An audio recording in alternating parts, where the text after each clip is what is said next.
Who knows? I mean, especially just given the fact that Bernal, you have so many different options. I am a little bit nervous, Otsoyo. I feel like if we are on just the base map, that there could be some opportunities for being held, but if we're on suspended sponsor structures, it just gets scary. But, you know, my prediction going into this, though, no matter what ends up happening, I feel like it's Envy through and through that are just going to be able to dominate here, just because Envy, when there is a chance of getting eliminated, they play different, Otsoyo. Yeah, and I'm going to have to go alongside that. I'm rocking Envy in this one. I think it could get a little bit hairy in these close range fights but ultimately it's about the cash out locations. Sponsor structure is a big factor as well. But Hyper, what are you thinking? I think if Envy are conscious not to spread too far, and they did occasionally, they will be fine. So I'll have to join with Envy. I think they can get this nailed, they can get it done, but they just have to be careful not to go recon too far, because that's my only concern. Alrighty, well, we'll see what ends up happening. Chat, what do you think? Vote now on your phones. Do you think it's going to be Envy? Do you think it's going to be Pulsar? We want to know. I mean, you know, I'm a little bit torn because I've got my Envy jersey in the closet. I've got my Pulsar mouse right here. Who knows? But no matter what, it's going to be a banger of a match. One team will progress back up into the upper bracket. One team will have to go on the waiting list. So Soyo, Hyper, bring us back to Bernal. Yeah, and I mean, we're heading back to Bernal like we talked about. Double light, which, I mean, is going to be going up against this double heavy. I would imagine they're sticking to it. That being said, you do have that invis on the side of Cafaneo. It could cause a little bit of a wrench if you make that double light think twice about their positioning. That could be the difference maker here. Caf needs to kind of pop off and find these picks early on, or we need to force these points inside so the double heavy can thrive. I immediately saw in the infantry sonar grenade. That is going to massively help counter Caf. We know he will gargoyle over any spots that he has. So that counter will make it harder to allow that rotation to come through. And for Bernal, I think rotation is probably the critical points you have to talk about, as those initial damages will start to come through. And the aggression from Gremlin, he's comfortable. He knows he's got support. Yeah, exactly. I mean, Swalko's going to take a big chunk of damage from that Shack 50, but honestly, if I was that double heavy, I'd be dropping down, forcing the fight up close ultimately, but I mean, it's just going to be Caf left alone on the side of Pulsar, going to be taken down by Uni. I mean, ultimately, I think Pulsar should be playing a little bit slower. Playing inside these buildings, you can really play to the flavor of that winch. With that double heavy, you have two big RPGs. You just do so much damage. And I mean, Envy doesn't have a winch on their side. They're playing mesh. So you're going to have to try and find an early pick with those RPGs. Force these lights to kind of swing in and out of inside these buildings. You have to take them out with those RPGs. Find the value on the util. That being said, we do have Cash Out B over here, which I don't think is that awful for a double heavy comp to kind of push in. It's not that amphitheater. It's not that cathedral. It ain't that church. So we'll see if they can do it here. There's also a lot of cover as well. So rotating across, is that a brilliant surprise? I do not think Gremlin saw that one coming from a mile off. And this is huge as the damage starts to go through. Gremlin having to thankfully escaped with his life. Also, Llama, BFR Titan. I just spotted that in his hands. The amount of times I have been told that gun is not viable, not competitive, doesn't belong in this game. Hello, it is here in this knockout. It's definitely good against a double light composition. If you get a winch on one of them, like you already said, you pop that reverse L, you hit him right in the head with a quick melee, and they're gone. But that being said, you do have that poke potential, but here comes the fight, breaking out, the dome going down. Llama trying to find a little bit of that flank on one of those lights, but it's not going to be found. Gremlin trying to push in a little bit, but not gonna be able to mantle over that goo. With Pulsar up on this high ground, we do see Envy trying to get this high ground of their own. Gremlin gonna be taking that zip, but it's not gonna be out without the damage. Not Bubba does go down. Uni fires back, taking out Cafaneo. Then it's gonna be Llama at 1 bar left. We have to see value come out from Swalko here as Gremlin is forced to reload in this fight, but he's done enough distraction for Uni to find those picks. Brilliant. Gremlin rotated. He saw that The Envy did not have height, they did not have control, so instead Gremlin said to his team, right, keep the pressure on, I'm going to go up this zipline, come from a different angle, and this granted him height, and that was what Pulsar was winning. Height control, left, right, and center. Soon as the RPG comes down, thankfully dropped both the Pulsar players down, and the rest is history. Brilliant rotation. Gremlin, hats off to you. Yeah, I mean, great rotation, like you said, to that high ground, but now it's going to be Pulsar actually making their first push over on the cash out B. They did a beautiful job at catching them off guard, but Cafaneo now gargoyling over on that right side, over on that corner of the building. We talked about that invis light gargoyling, but I mean, just not close enough. Going to be throwing a glitch, be rotate and maybe catch Gremlin off guard, but Not Bubba's going to take a big RPG as Llama goes down. Not Bubba finally going to be dropped, and it's going to be up to Uni to try and get Cafaneo off of Gremlin's back. Gremlin dropping as well. Uni, last one left. 1 HP left. Going to be going for that revive on the side of Cafaneo, and that's going to be a 2v1 situation, and beautiful push from Pulsar. Beautifully done. Uni tried to go for that little poke damage, stall off that res at the end, but again, we saw it before. When there's a lack of players and individually left alone, that pressure mounts up onto Envy, and well, the reason they got down to lower bracket was because Bubba was left alone and, well, they couldn't stop two other teams. Similar situation on this final phase of this cash out. Couldn't stall enough time. I think we're going to see a big stall. I mean, with double heavy, I just don't know how you take this. You have 2 RPGs, you have 2 domes, like, there's only about 15 seconds left. They're going to be trying to get this gateway. The sonar goes out, and now it's going to be the opportunity, but Uni taking a large amount of damage. Gremlin trying to finally triangulate on this point. He gets on it. We need to see a drop. Gremlin's uncontested on this box. Finally get up there to Swalko, take him out. That was a little bit spooky, but it looks like Swalko taking out 2. Uni and Gremlin over here, and it's just going to be Not Bubba left. Swalko now ego challenging Uni, Not Bubba, but not going to be able to find that third pick. It's going to be Cafaneo versus Not Bubba, both in Viz right now. Just waiting for this fight to happen. Hard resets can go through on both sides. I don't believe any of the totems. Yeah, that totem pile up in the middle is going to be critical, and Pulsar will say thank you. The Ego Chow will be victorious. And Pulsar, I think a little bit of a writing off from our side, saying that this map was more favorable to Envy, but that first sight and the surprise of spawning out of nowhere in front of Envy, I would honestly say from that first fight, Pulsar is looking like the stronger team hands down. Not even closely. And I think Gremlin just not finding the uptime that he needs. Ultimately, I mean, he's finding some good damage, but when Cafaneo pushed in, he caught him reloading, was able to find enough damage on top of Uni as well, and Swalko just cleaning up. I mean, just beautiful peels from the entire Pulsar team right now, but the game is kind of in Pulsar's control. They have a little bit of map control. I wouldn't give them entirety of that map control with the double lights. You can gateway to one of these points, and they're so far away. That being said, I do think Envy probably wants to go to cash out C. It looks like it might be in that amphitheater area. It's going to be a beautiful point for them to play on this double light, but we'll have to see how their rotation goes.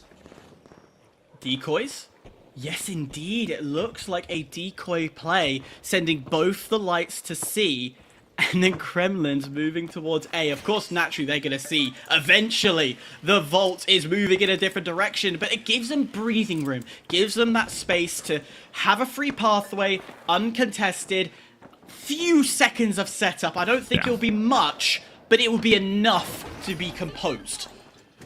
I think that was relatively decent for Pulsar, not having that C plugged in. I think forcing them this way was a little bit more advantageous, but now, like you said, they're still on the defense, or still on that offense. They have to make this push. With this high ground, I mean, this is very dangerous. Gremlin, Uni, and Bubba could be taking multiple angles over here as Gremlin taking a little bit of damage, pulls up that mesh shield, and just resets.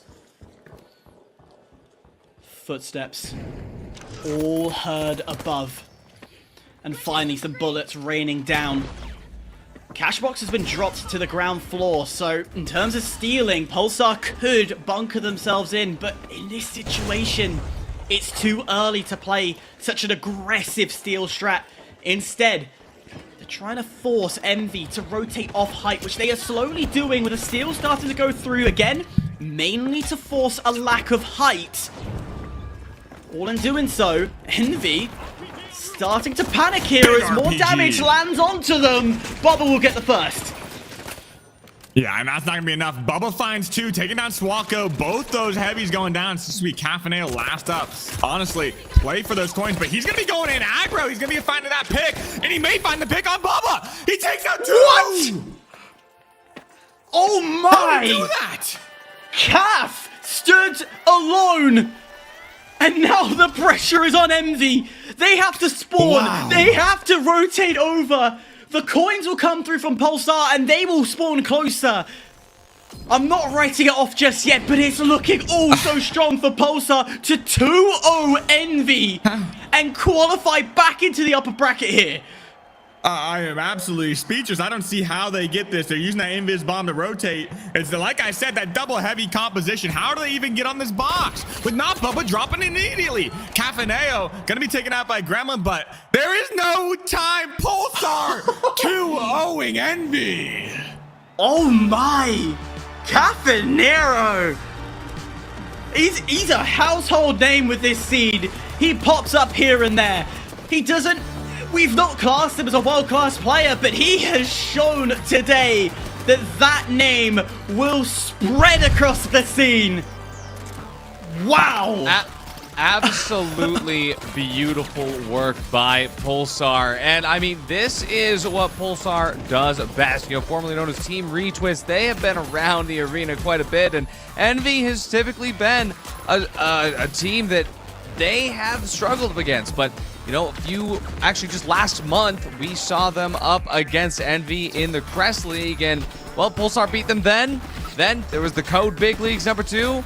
Pulsar was able to stand up in the final round to do more and more good stuff, but this is Pulsar continuing to show that up against Envy, they have the chops. Envy is a very particular team, and hey, there's a lot of tape on them. You do enough VOD review, you can do this, but wow, Cafaneo. Llama. 9 elims. Llama just out there, just for fun. He's out here having a good time. All right, listen, Llama's doing good things, but not getting combat score. All right, but listen, Gremlin, 3,000 combat score, only able to convert that to 2 kills, and not due to a lack of trying, but I will say, Calf out here on the light looks phenomenal. Formerly, Calf playing on the medium, but in this new HHL comp, Calf is feeling phenomenal on that light roll. And this will be cementing Team Pulsar in the upper bracket. And here is the crazy part about that, is that means that Envy is now on the waiting list. So, as we take a look at this, of course, we have already said goodbye to Ransom. We've already said, Team Ed, you can stay over there. We wait for the rest of the teams to finish the finale, but these are your final standings. The first team in the first set of the promotion will be Young Guns, Unfazed, Auntie's Goo Boys, and Pulsar. Envy will be back soon in the upper bracket 2, as of course they are on the waiting list. Upper bracket 3 is when Team will rejoin the list. But looking at the next game coming up, this is going to be a very exciting set, to say the least, as Young Guns going to be in a lobby without Team Ed, but Pulsar have proved that they are just as fierce fighters that you got to worry about. But with Unfazed and Auntie's Goo Boys in the same lobby as well, anything could happen. So, I mean, hey, Soyo, Hyperactive, I don't really know what else to say out here other than Envy losing a final round. It's not something that either of us had on our bingo cards. Well, Hyper had it on his bingo card, but I don't even think he thought it was going to be a 2-0. Either way, no matter what, chat, we are here and ready for more games. So, don't go anywhere, because right after this break, we've got Stage 2 up and coming.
brings you our top 3 plays. In third place is Absolute Arthur with more Point Break action.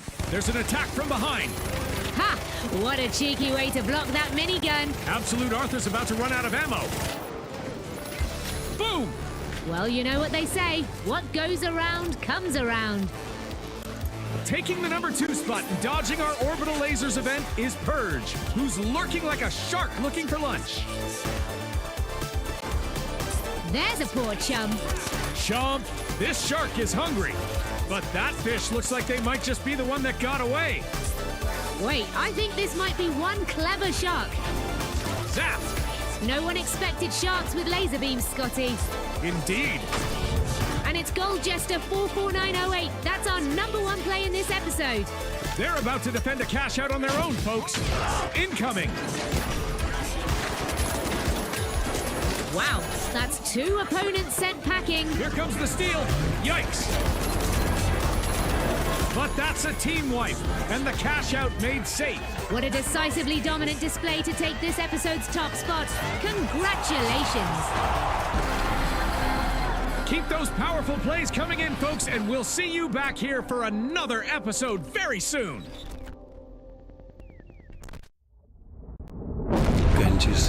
The real world can be unfriendly, misleading, confusing.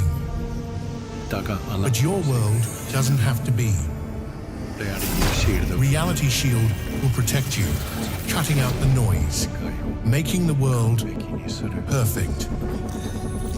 We do not censor. We cultivate.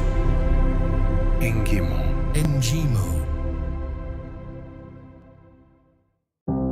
Have you lived your life in filth and sin, fraud, jaywalking, or depravity? Don't leave your eternal fate to chance. Secure your heavenly place with our divine coverage. Holto's Pearly Gates Insurance. Your absolution is our mission.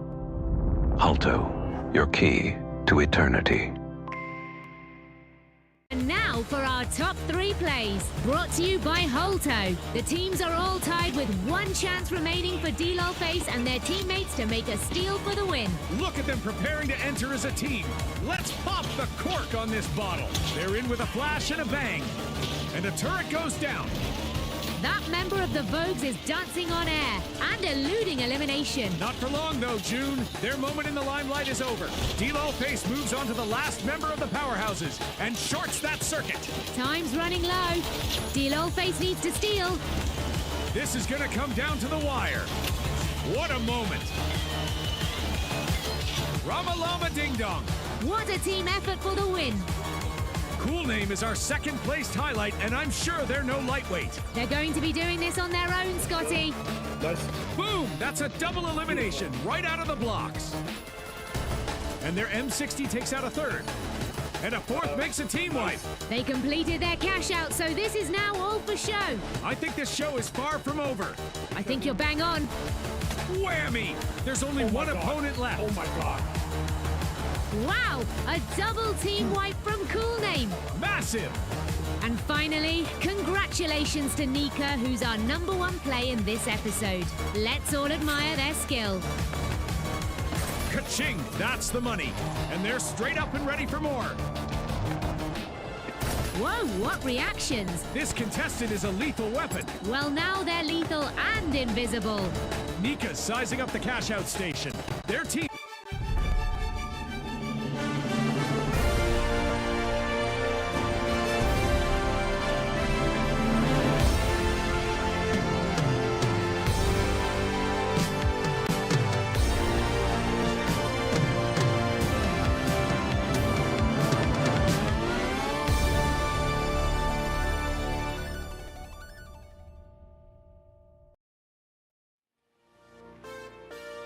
Welcome back, everyone, to TGM26 Top 8 Cycle 2.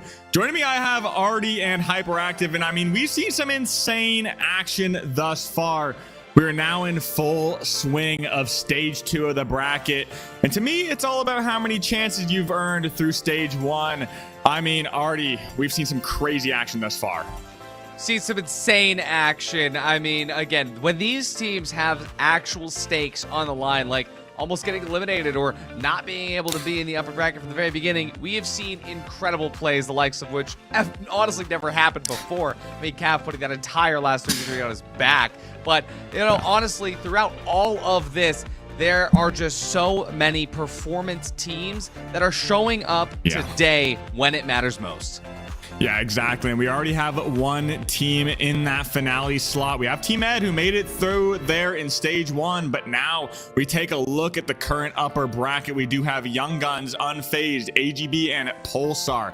Pulsar just beat Envy and earn their spot to get more opportunities to get into these best of 1 3v3s. And to me, that's what matters most, because in this next match, we're going to be seeing amazing teams ultimately. How do you think this one will go, Hyper? Any crazy? Obviously, we do see those Goo Boys down there. Yeah, I think one thing to note is that Pulsar are coming in hot. They're warmed up. They've just got off the back of a win. That is going to resonate all the way across into this game. Young Guns, there's a little bit of a broken heart here, and this is a common theme I've been seeing across the EMEA, APAC, and the Americas, that 9 times out of 10, if you lose that final round, your next cash out dwindles massively. So you might need a little reboost or allow a round to go through before they get back up. Yeah, but let's take a look at these vetoes right here. I mean, Pulsar taking out Skyway Stadium. Auntie's Goo Boys vetoing Bernal. Unfazed don't want to see Monaco. And Young Guns, lastly, dropping Nozomi Citadel. And we'll see what map we go to. And it looks like Fortune Stadium. And this map is known for being very... I mean, Artie's cheering over there. I mean, he's very happy. I love Fortune Stadium map, and I think everyone out here loves it. The only thing you do have to worry about, a lot of jump pads to get over to rotate these maps. It can be very difficult sometimes to make that rotation over, as well as you have Sector 6, Hostile. Everyone talks about that point, right, Artie? Is how difficult it is sometimes to push it with spawn manipulations in the game as well. Absolutely. I mean, not only that, but there's also different variations of how this map can play out depending on what the cash out spawns are. So there's sometimes where you get 2 cash outs very close to each other, either on the Halto building and the Isolt building right next to it, or even sometimes 2 cash outs on Angimo, which has happened before in comp. So anything can happen. That hospital spawn could absolutely destroy or make a team, but honestly, Fortune Stadium is one of the best maps of all time to watch, especially since we know we're going to be seeing some crazy stuff from the HHL of Young Guns and from AGB. That being said, we can head into our predictions right here. And honestly, I'm going to have to go with AGB personally. I think they are showing some good flavors right now, that Goo, and going to be able to find the ability to lock down these points. But Artie, what are you thinking? To be honest with you, I am thinking AGB come through here. My prediction for the 2 teams that are going to come through, it's going to be AGB, it's going to be Young Guns. But, I mean, AGB on Fortune Stadium, they've been finding prep time. Yeah. Hyperactive? As much as I would love to continue that train and continue with AGB, I'm actually going to lean towards Pulsar. I think just that momentum is what's going to be carrying them forward. I think 100% AGB looking at second place, but it's going to be that last second steals, those last second moments that Pulsar steps up and jumps to that top of the leaderboard. But what are those 2? 100%. Yeah, no, I definitely agree with you. I think Pulsar really stepped up from when we saw them in that first cash out round. I think they're heating up, but Llama dropping 0 kills in that 3v3. I think that was a little bit of a fluke. I think he has what it takes ultimately, but we are going to be sending to game very soon. But Artie, any last second thoughts here? My last second thoughts are that Young Guns are going to do what they do best and cause chaos. And so throw in Sector 6 Hospital cash out to the mix. And I can just say, chat, I hope you have popcorn ready. Yeah, definitely grab your snacks, Hyper. Any last second thoughts before we load into this game? I mean, it's Fortune Stadium. Just keep an eye on the Goo. I think that is going to be the biggest factor here, not only just from the Goo barrels and the Goo itself, but anti-Goo boys are going to create some chaos all day, every day. Yeah, well, Artie, Hyperactive, why don't you take it away over to Fortune Stadium? Have at it.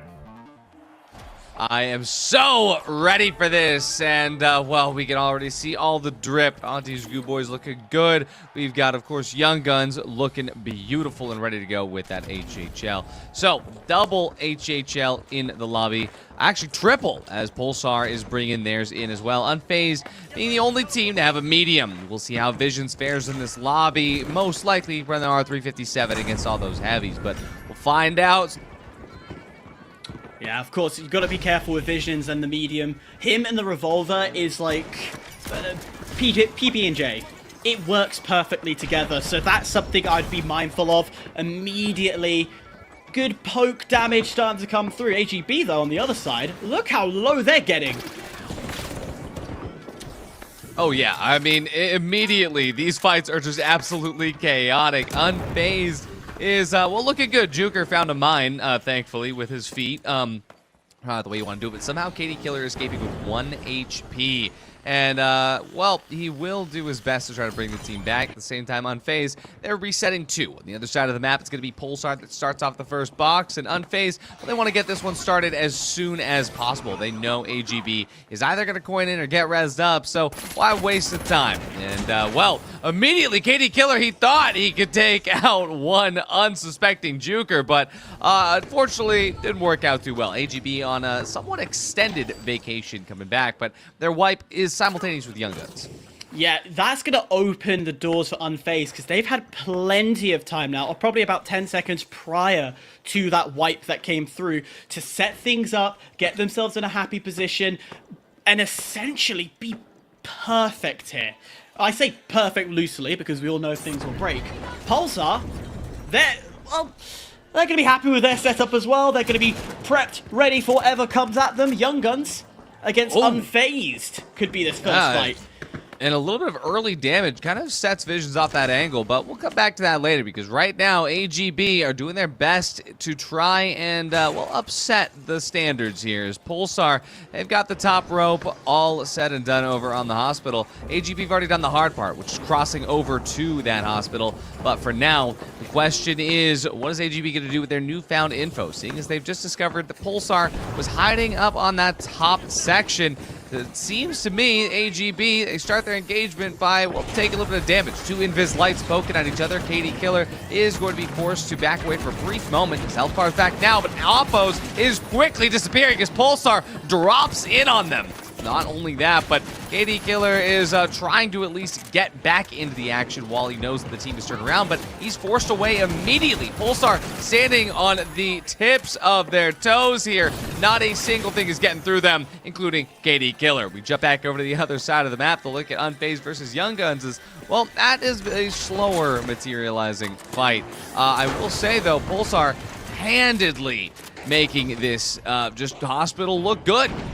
Young Guns got wiped earlier on, so they've actually come back for their final attempt of the fight as that vault cash box has been dropped to the floor, and the quick steal attempt is not going to be successful. They're going to go for a second time.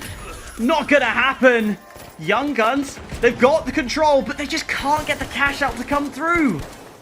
It's memories of the last time that happened as well. We saw very similar motions on Nozomi Citadel. Seems like Young Guns, they're just a few seconds away from greatness each time, and that's why that little bit of hesitation before your aggression can make or break the entire team. Onto the Pure, though, he's not wasting any time trying again, trying to mitigate that hesitation.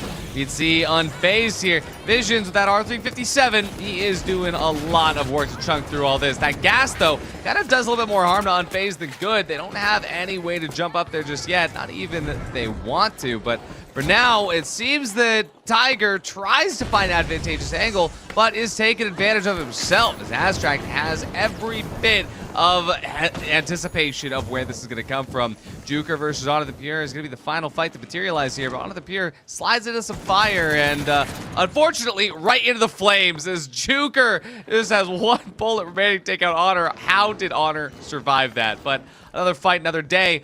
Pulsar already started the other cash out. On the other side as well, AGB. I noticed in the feed, I don't know if you spotted this, RD. Toxic killing, team kill. That is not something you want to see on the feed. It's not something you want to happen at all. And immediately AGB, not going to worry too much. Get straight back into the fight. Get the damage laid down. But be impatient, not going too far, as AGB knows this is a marathon, not a sprint. Exactly. They want to try to find one pick here early on, but unfortunately, it might be them that get picked out first as a perfect rotation finds Oppo. KD Killer falls second right up at the top of the zip line. Akazo, he sees the damage has been dealt, tries to finish it, finds one on the Sueco, looking to see if he can drop down, but unfortunately, no mesh means no safety. And Llama finishes that one off before it started. But Young Guns, they do disruption better than anybody. They're coming here into this third party at the perfect timing. Look at that onto the pier. He's already on the angle. That's going to remove Cap. Visions removes Cap. Wait a second. This is a little bit unsettling. Why is Unfazed here? Visions helping out the Young Guns from across the map?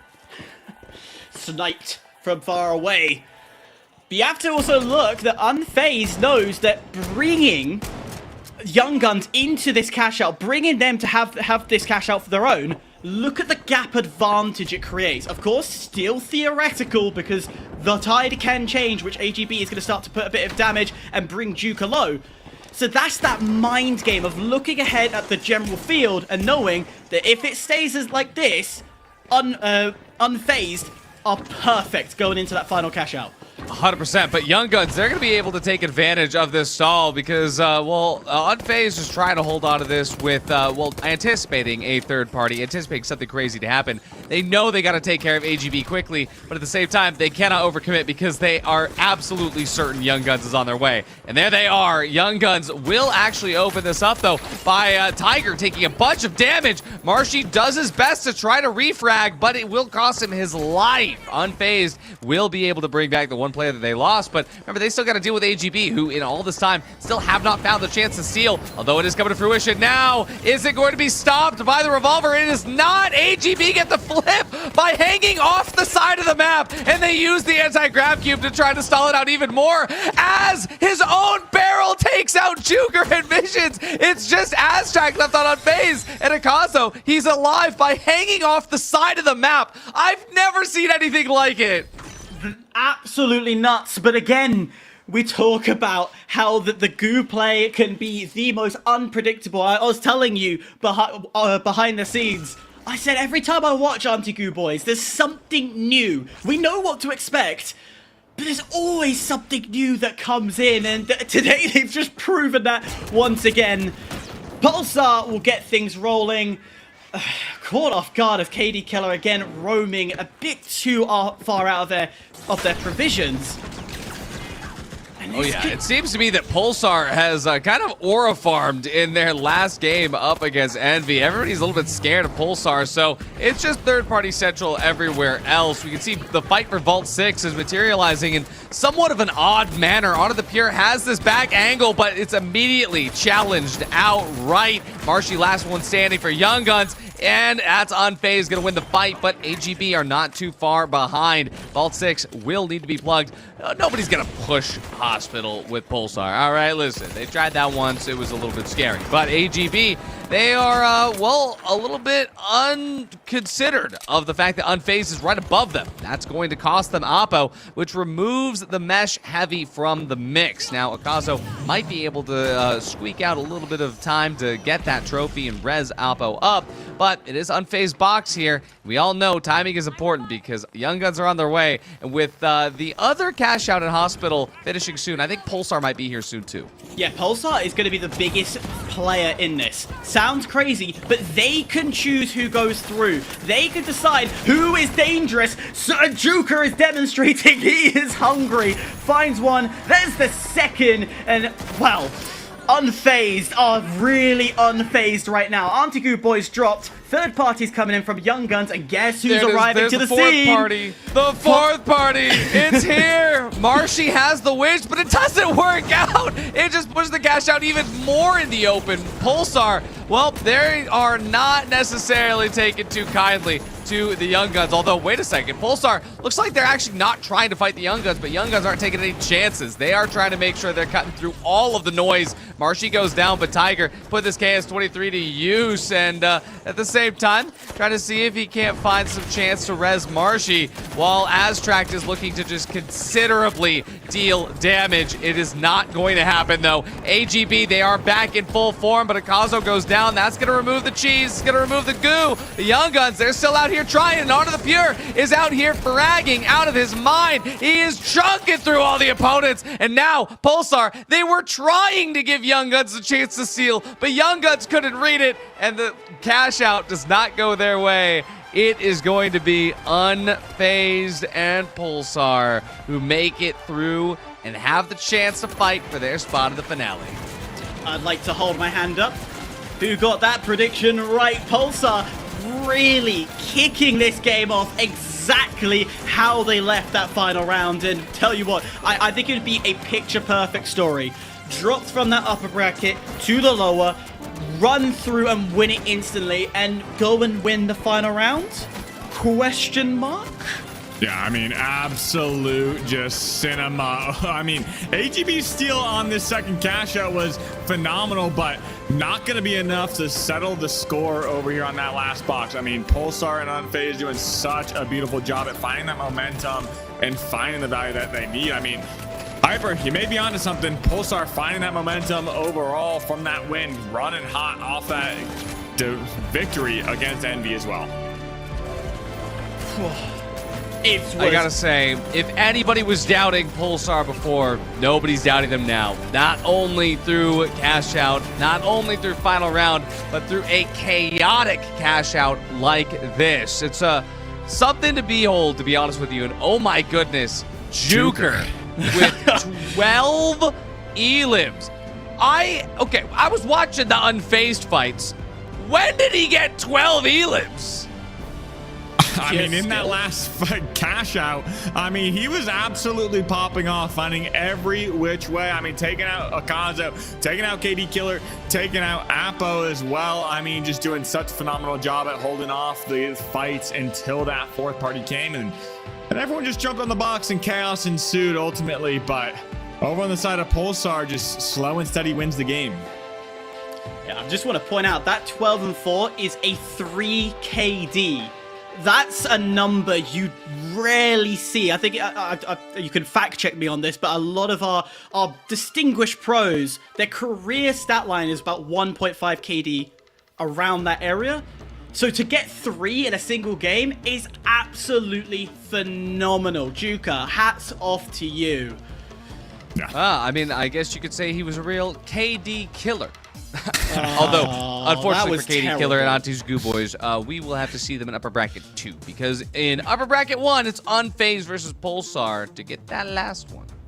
Yeah, and we're going to be going to a best of 1 3v3 over here to see who moves on and who is going to be finding themselves in that next cash out round up against Young Guns and Envy as well. But taking a look at this game already, Unfazed versus Pulsar. We do have that sub of Swako coming in from Pulsar, and they've been looking pretty strong ever since that first cash out game. But Unfazed, I mean, even that top 16, they found themselves 5 times in a 3v3 and only making out that one last time. So I don't know if they've been scrimming, finding those scrim bucks like you call them, but do they have what it takes up against Pulsar?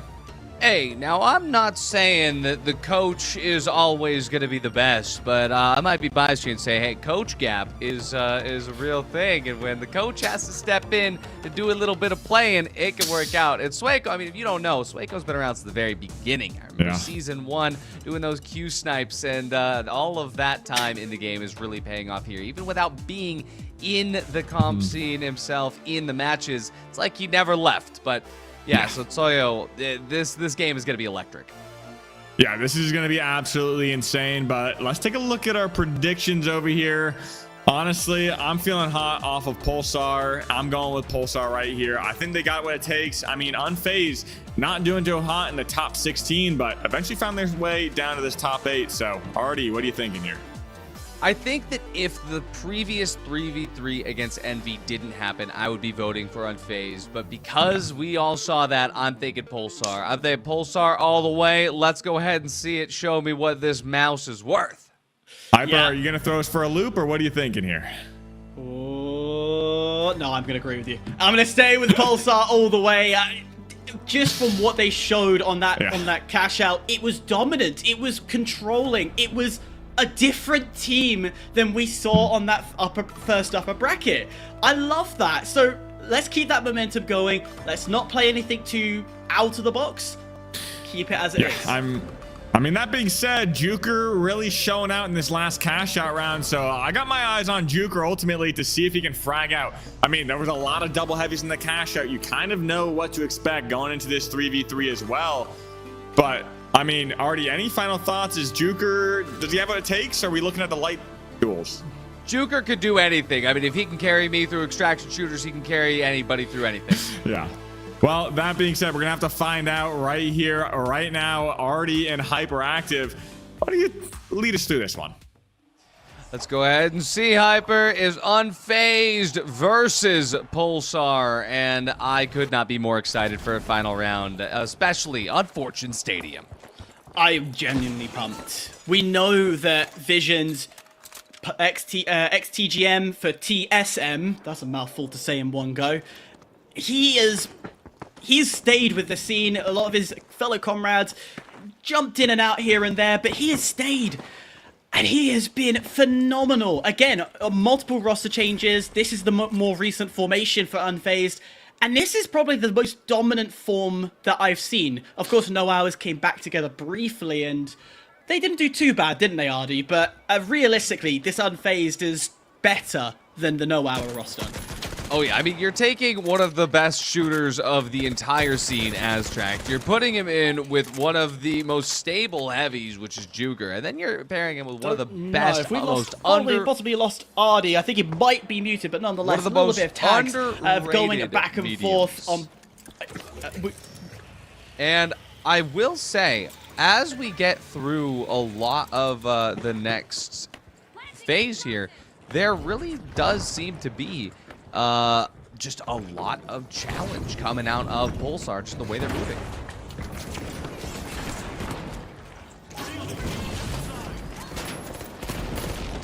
Sorry, we do apologize, trying to make sure we can actually hear each other. But nonetheless, the battle is going to ensue. I have no idea if he is talking on this side. I do apologize if there's going to be an overlap, but nonetheless, back and forth goes down to a 1v1.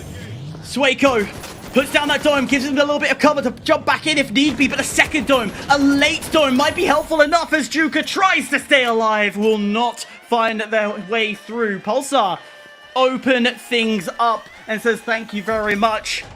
Artie, have we got you returned? Well, I briefly heard him. He's there back. We are. I am alive. Of course, CNS, they want to come in and mess with us, but at the very least, the broadcast stays unfazed, and unfazed stays team-wiped as Pulsar comes into this, and, well, they have just completely disrupted the side. I will say, Chuck, as a fourth teammate, is really helping out with Pulsar. There's an evil illusion behind Chuck. I don't know if you know the lore about him, but I tell you what, it has been fantastic to have a powerful asset as immediately winched away. Aztrack, how did you survive that? Yeah, I mean, Vision's going to be able to take out Llama. That's a big pick here. And oh my god, up from behind, taking out Sueco as well. One of the things when you're not running a medium is you don't have that fast reset. That's what Unfazed is looking to absolutely take precedent on. But Calf, as the Invis, we've seen him do crazier before. It is still their box, but he has to stay alive to get a stall. Currently, that seal is going to go through from Visions as Juker cleans it up on top. The first box is taken by a singular T-fight on Unfazed. One pick could change the entire game, and for Pulsar, they lost one off the rip early, and that changed their entire pace. It kind of, this whole game brings back that conversation, is medium viable? And in that round alone, the answer is yes. But it's so 50-50. You look at the entirety of the team list, I believe it's half of them are running a heavy, light, or light, heavy, and then the other half are running the heavy, light, medium. In this game alone, Visions, with that revolver and that defib, has been so powerfully dominant. I would say in this case, medium is still viable. Oh, 100%. I mean, especially for Visions, especially the R357 up against the double heavy, but at the same time, Llama is able to just chug through with that SA-1216, finish every bit of damage. He 1v3s on phase up the top of Clinic, and now it's time to go back to Hospital, grab Vault 2, and bring it about. That being said, this is going to be a tough run out, given the fact that, well, Unfazed is going to spawn on the rest of the map somewhere in between where Pulsar is standing and where they need to go. And, oh my god. Wait, it kickflipped and it came back? I've never seen that. Off the backboard, is it going to do it again? That's insane. Their objective was to bring it forward, and they've got it negative distance. Too much backspin. Too much backspin. If you play enough golf, you'll know that a bit of backspin will bring it back. Oh, perfect gateway to try to get them through. He gets through just before it's glitched, but he still has to get up to the top. That being said, on phase, they're already there. They drop it through.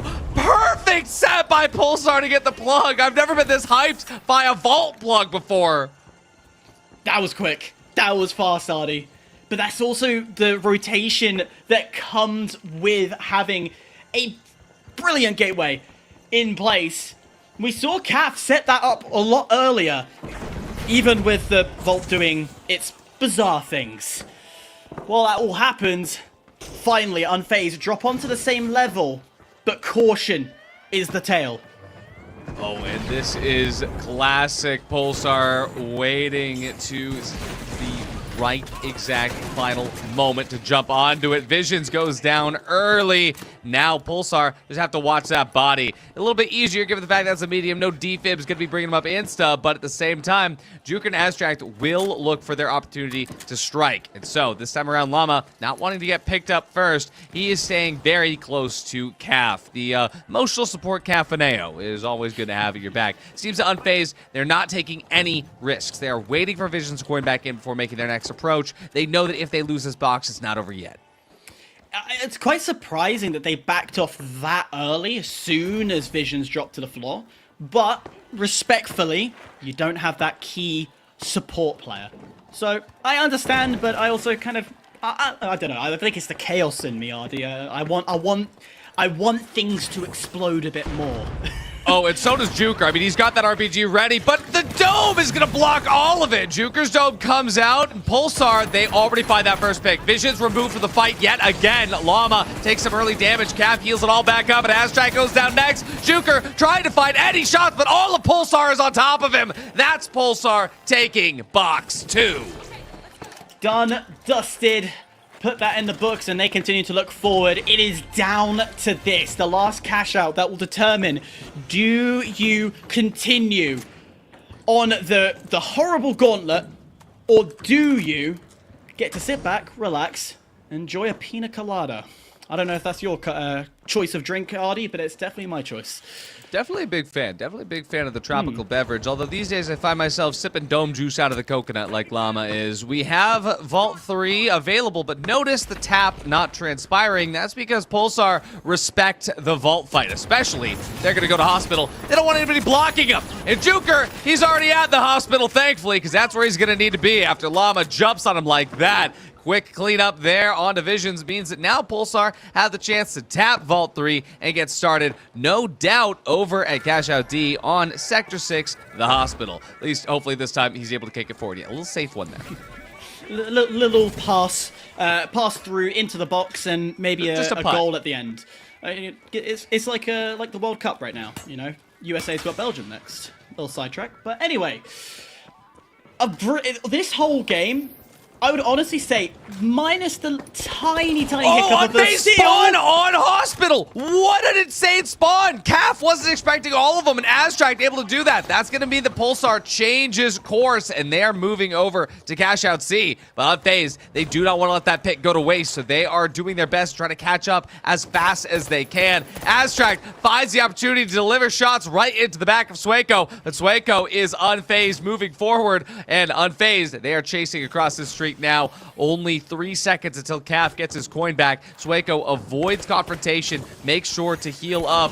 Health bar not reset, but now he is getting charged forward with the full force of Unfazed as they find one target to lock in on. But Calf is back, Swako's healed up, and immediately taken down. Llama chucked through by the 357. Aztrack divisions, they're low, but Llama's lower, and that's going to be Unfazed, winning the final vault fight. All stemming from a godsend of a spawn.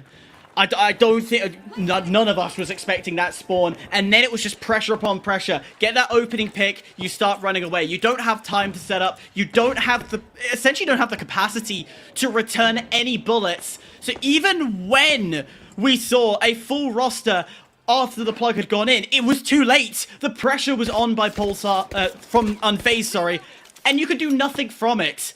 Absolutely brilliant work and a lot of luck on those spawns. 100%. I mean, the RNG definitely in their favor, but now Pulsar, they're going to have one, potentially two chances to make their way through here. Juker, going by absolute best practices, he's got height, and he's got a hole above it just to make sure they can stay on this height.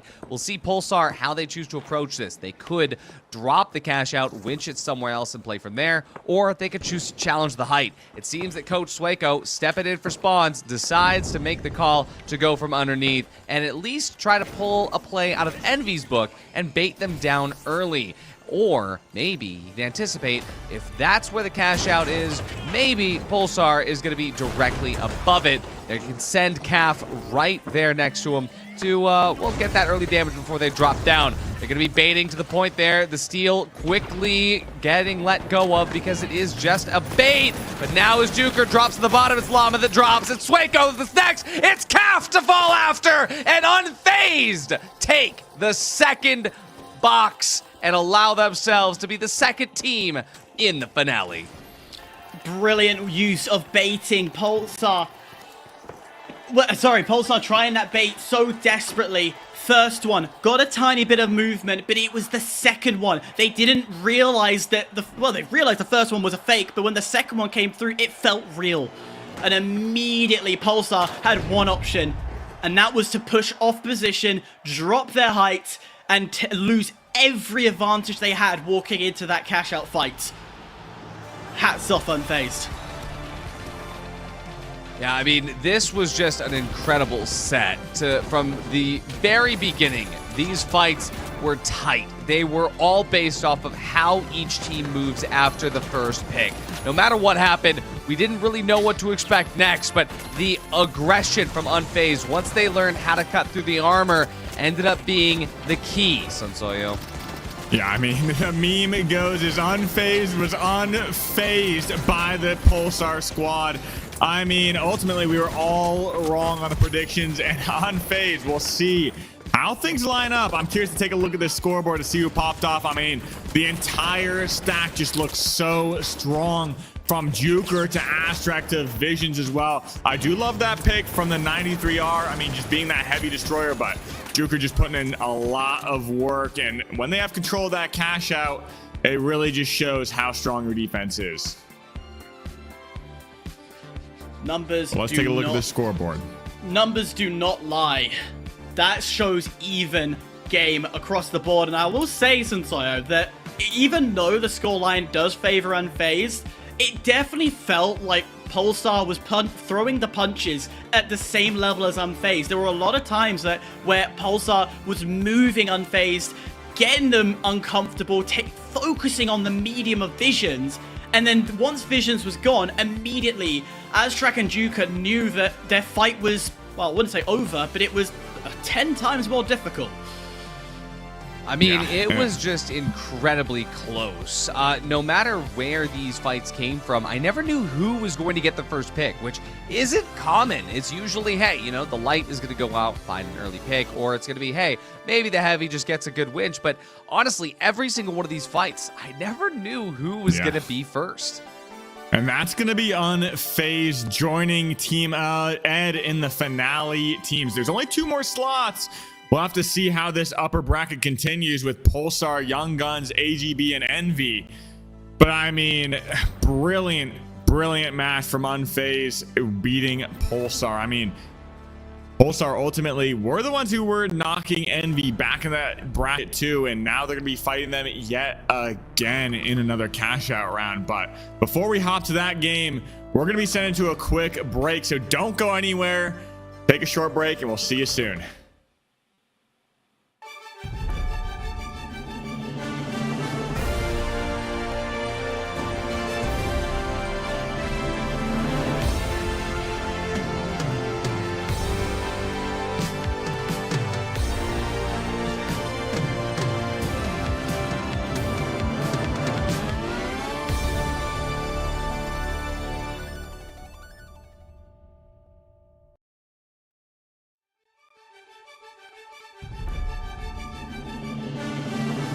And now we interrupt your broadcast to bring you an exclusive interview with Auntie's Goo Boys, brought to you by Caroline.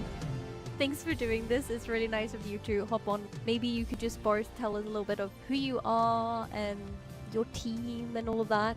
Love to hear more about it for anyone who maybe doesn't know you yet. Sure. I mean, I've been around for a very long time, like since the closed alpha, and I've always been into the variety that like the finals has. So like from season to season, I've sort of like changed what I play, and then eventually sort of settled in with where I am with AGB. And I think Akazo's been around for a long time as well. Yeah, my name is Akazo. I've been playing since closed beta 2.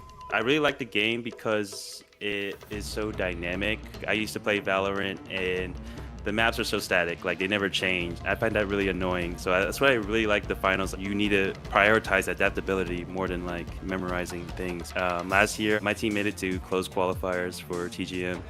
I think we got like A for 9th place, which is just short of making it.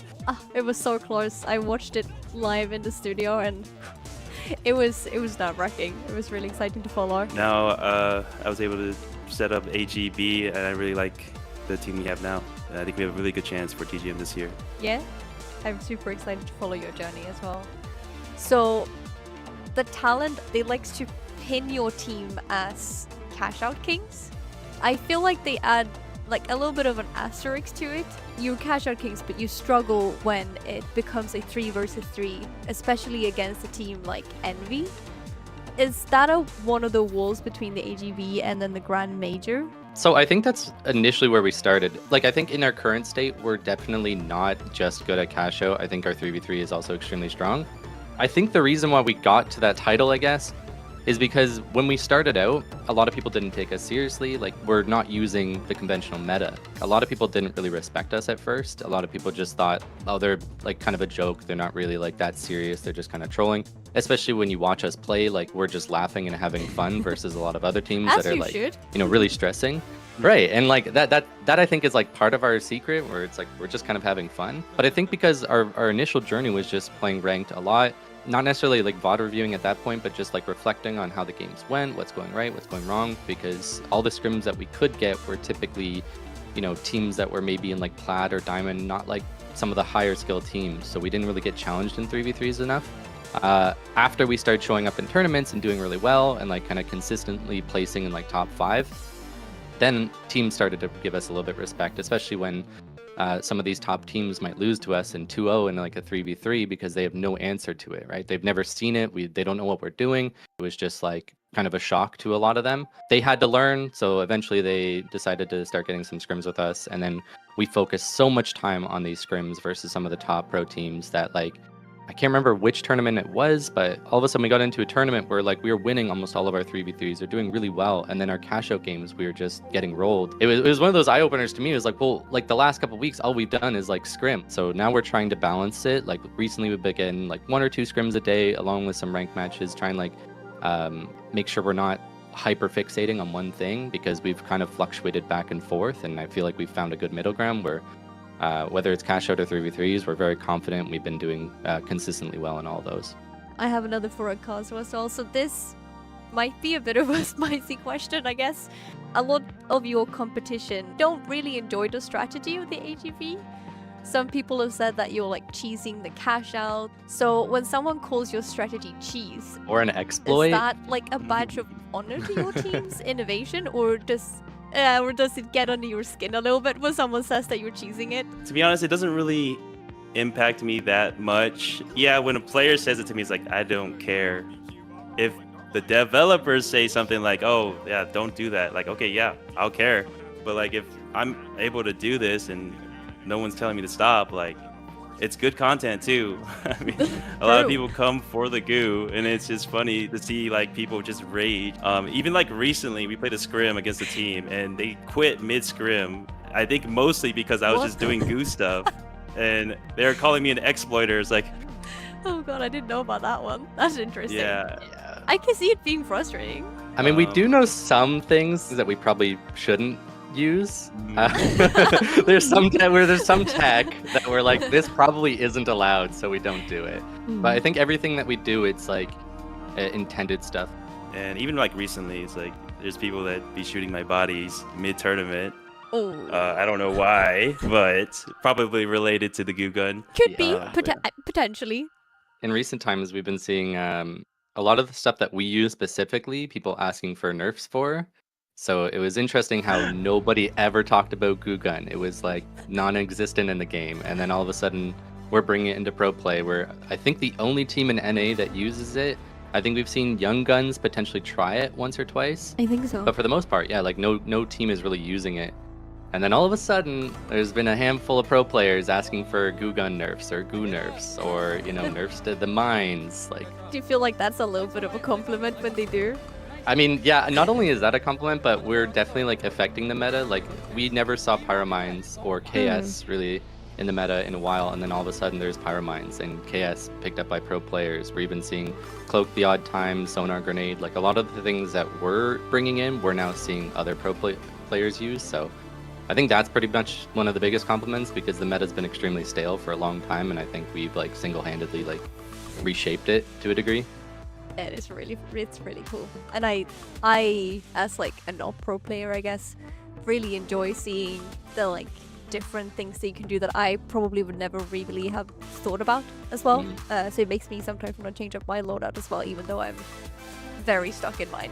This was really fun. I hope you had a good time as well, and we'll see the next steps of this as well. Thank you so much. Bye. That's a wrap up for an exclusive behind the scenes of the minds behind the Cash Out Kings, AGB. I wouldn't want to face against them in the arena, June. They truly are to be feared.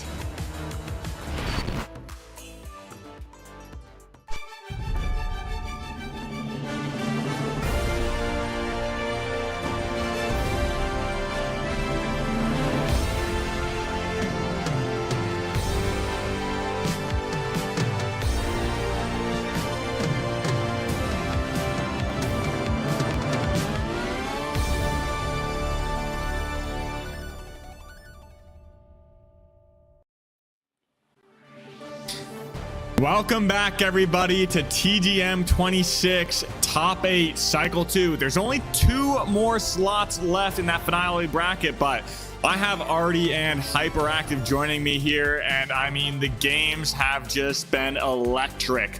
Overall, I mean, we have been, like I said, 2 more slots left, Artie.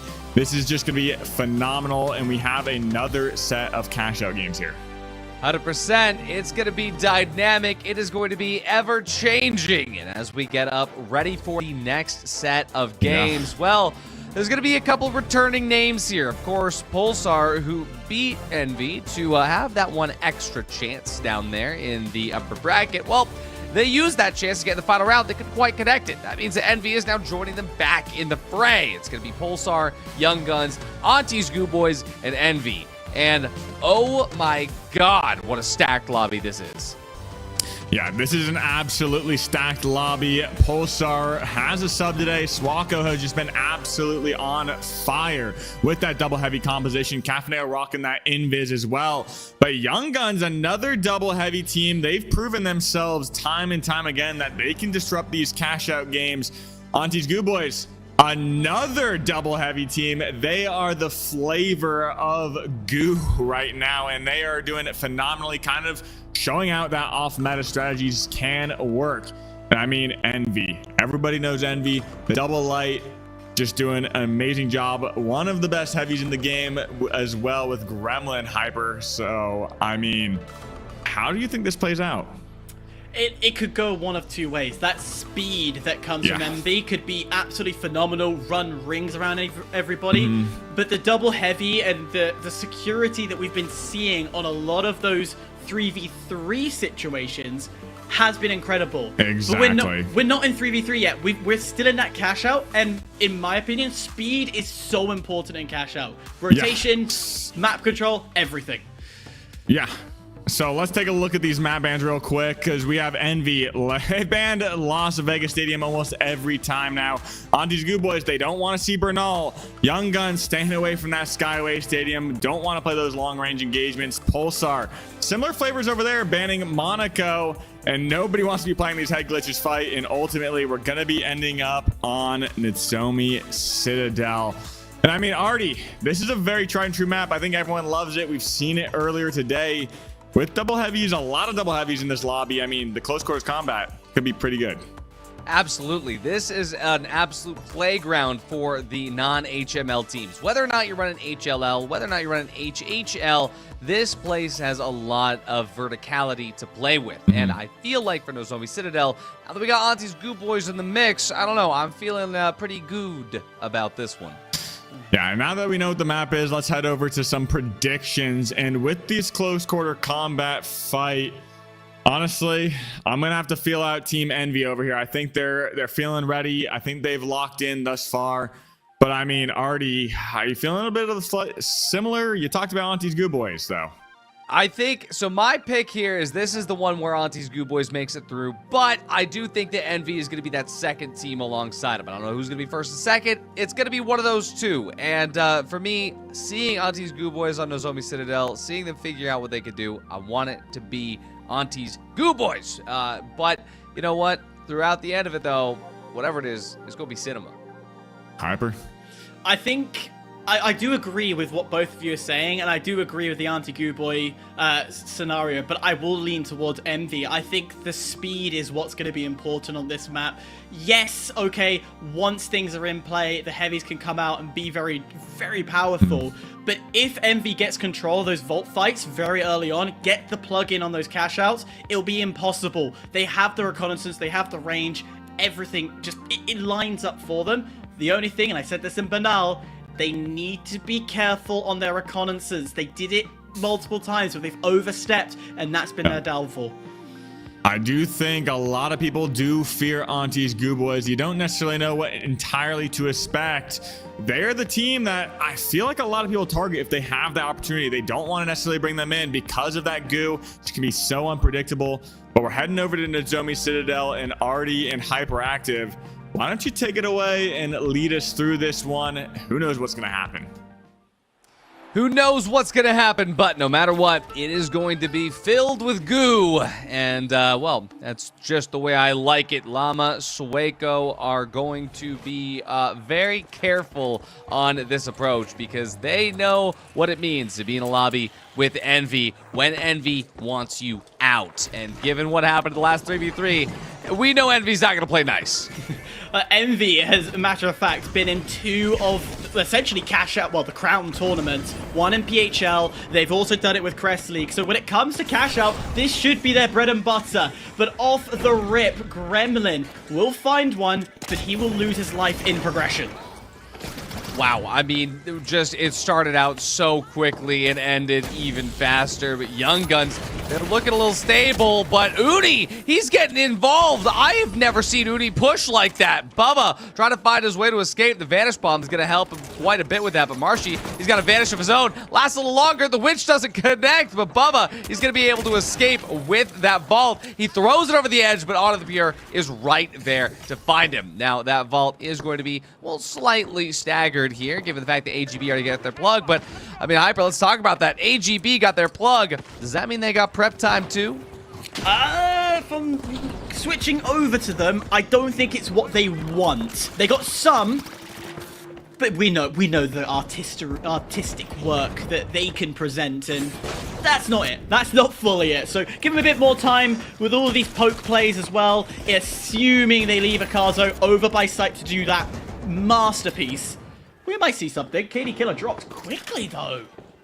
Oh, yeah, and I mean, this is, well, kind of what we've been seeing from Auntie's Goo Boys all day, unfortunately, is that, unfortunately, KD Killer is not able to get activated where he usually is, but Llama, he hits the mine! He falls right for the trap! Oppo able to clean him up with a right hook to the face, and now Caf and Sueco trying to follow up with that damage. They are able to take out Oppo, but Sueco is low, Caf is low, and El Kazo and KD Killer, they're still back up and running. Like I said, once you have a little bit of prep time on AGB, it changes the game. Pulsar, they've got all three up. EK just got Oppo back up, and that means that it is time for a true fight. But Llama already down to half HP. He's gone. Sueco gone. Caf last standing in a 1v1 because KD Killer, one invis light will survive. Caf, he sees KD moving, but KD, he drops down. They're both going for a res at the same time. It looks like Caf is going to be able to get his res up first here. It's KD Killer. He actually lets both of his heavies coin in. He's looking for the opportunity to get into position to stall. He doesn't know whether or not Pulsar is going to try to come in from above or below,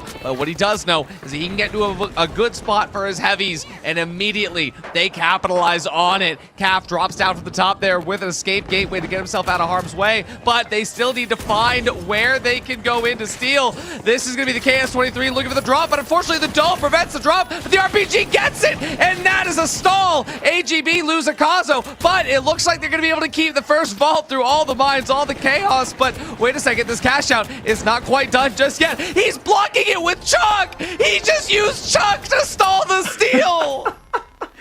Chuck is seriously the fourth player in this entire lobby. Oh, wow. Took 2 attempts to get the stall. Still enough time. Pulsar goes, you know what, we're going to go for it one more time. And then Chuck. They had so many attempts to steal, and it was Chuck that ended it. I don't think you can write that Chuck was going to be part of it. I don't think you can. I didn't see that coming out. I didn't see that happening. On the other side, though, of course, Young Guns. There was a battle. Young Guns were the one to win out on that, and Envy dead last. Absolutely crazy words to say. This #1 team in the cycles, #1 team. Would you agree in the world right now?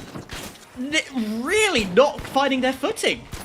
Not at all. Pulsar, who just, well, they were able to get one on AGB. Now they're getting one up on Envy. Bubba somehow manages to vanish, but again, Pulsar, they've got that little bit of stability. And on the other side of the map, Young Guns have plugged, and they are well away. But at this moment in time, we see Envy moving in, well, quite particular pattern here. I don't think that vault was getting any closer to the other cash out. It's because Envy is just worried about surviving as a chase down is occurring. But all of Envy has reset. It looks like they're trying to approach cash out C, trying to recover a little bit of pacing. What's quite smart from Envy is, even though it was survival, they've also brought that vault a bit further away, creating this offset on these cash outs. And in doing so, everyone spawned back in. You can go for that fight closer to where you want to attack. So very smart by Envy. Yeah. Just the small things that are lining up. Bubba, that's a great way to kick things off after the respawn. On this side, though, AGB, they're already underway with this vault, but this cash out. As you can see, though, Pulsar is not wasting any time to jump in. And at the moment, Pulsar have just gotten a flip. Very interesting motions from AGB. They're not ones to usually let that happen, but we are jumping kind of between fights. We see Young Guns now getting a little bit of an early pick onto Uni, but Tiger, he gets switched into harm's way and immediately is able to back out of it. It is still Young Guns' point here. As long as they can keep finding opportune picks on a one player on Envy, they're just going to be able to keep that distance growing. At the moment, it seems to me that Envy needs to find a pick on somebody on Young Guns, and that's going to come out immediately in the form of Marshy going down early. Bubba tries to find the second one onto Tiger, but it will be Uni that gets that last pick, and Bubba finds the shots to take it onto the Pure. Just enough time is left on this cash out to get the steal, and Envy is going to be able to put themselves on the scoreboard finally. We jump back over to AGB versus Pulsar, as that fight has taken quite a bit to materialize. In fact, this fight has been going on almost the entire time, as KD Killer and Oppo and Akazo, they let Pulsar flip. But for what reason? Because they still haven't rechalled yet. It's also a kill race as it stands. If Pulsar can keep hold of this, they will just be ahead by a few kills. And then below them, It wouldn't take too much, a one wipe, and we bring everybody back in. So the most even game of all time. I can't really see anybody else in this vicinity. So this is Pulsar's cash out, done and dusted. All of this is instead going to look towards that next cash out, because Artie, this next cash out is more critical than ever. Yeah, I'm still just kind of concerned as to what was happening with AGB. I mean, they just decided not to even give a fight there.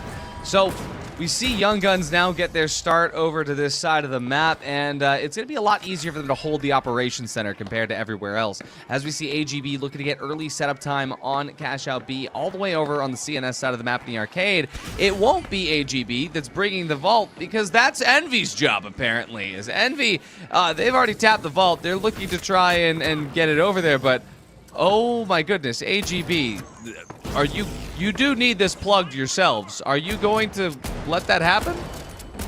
Create a bit more of an offset. Create a bit more chaos. Why don't we? As KD Killer will find Uni, and again, Envy struggling with opening the fight. It's been time and time again, Artie, it's that opening. They lose one, particularly Uni, and then they have to reset. It's the problem I've been saying.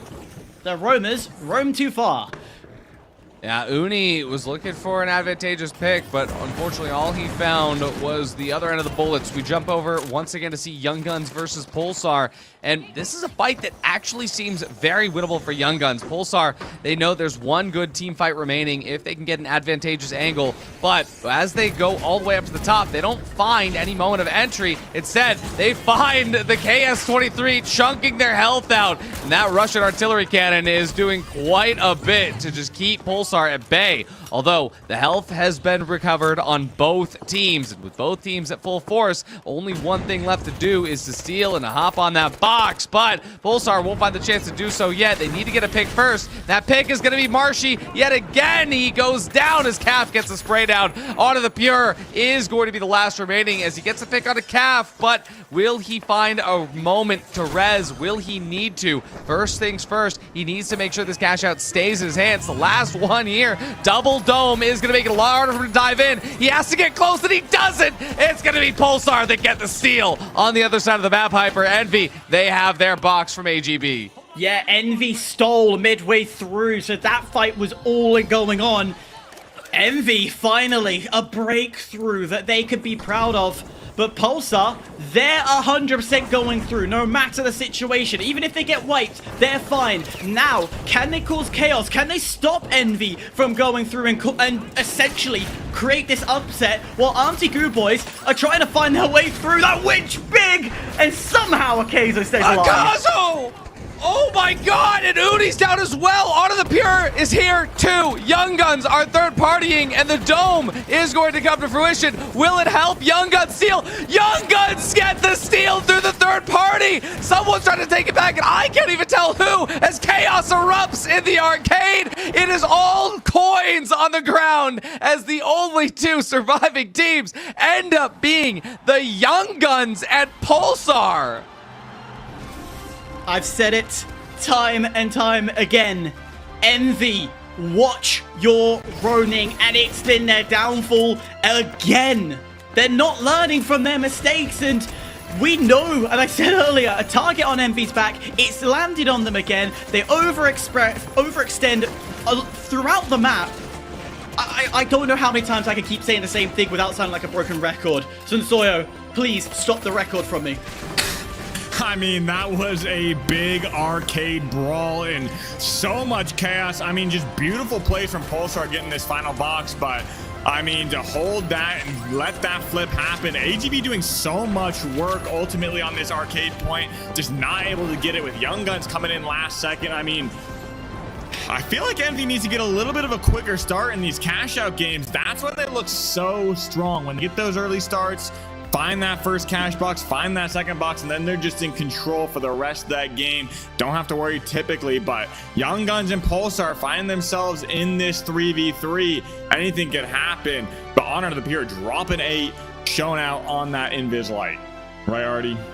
Yeah, I mean, seriously, Honor the Pure was doing so much work to find those advantageous first picks, and I will say this. Young Guns with that decision to third party at the end of it shouldn't have shocked me as much as it did. I mean, when those final vaults were so staggered going into their cash outs, we all somewhat had in the back of our head that there was a chance that this would happen, even if the third parties had been kept to a minimum throughout this entire map. But I am just shocked at how quickly Young Guns were able to find their way through that chaos, because not only did they just get in and steal, but they got in and stole off of Envy's own dome and then one of AGB's domes as well. I didn't even know who was throwing these domes, but they got the steal and I had no idea it was even happening. Neither did Envy.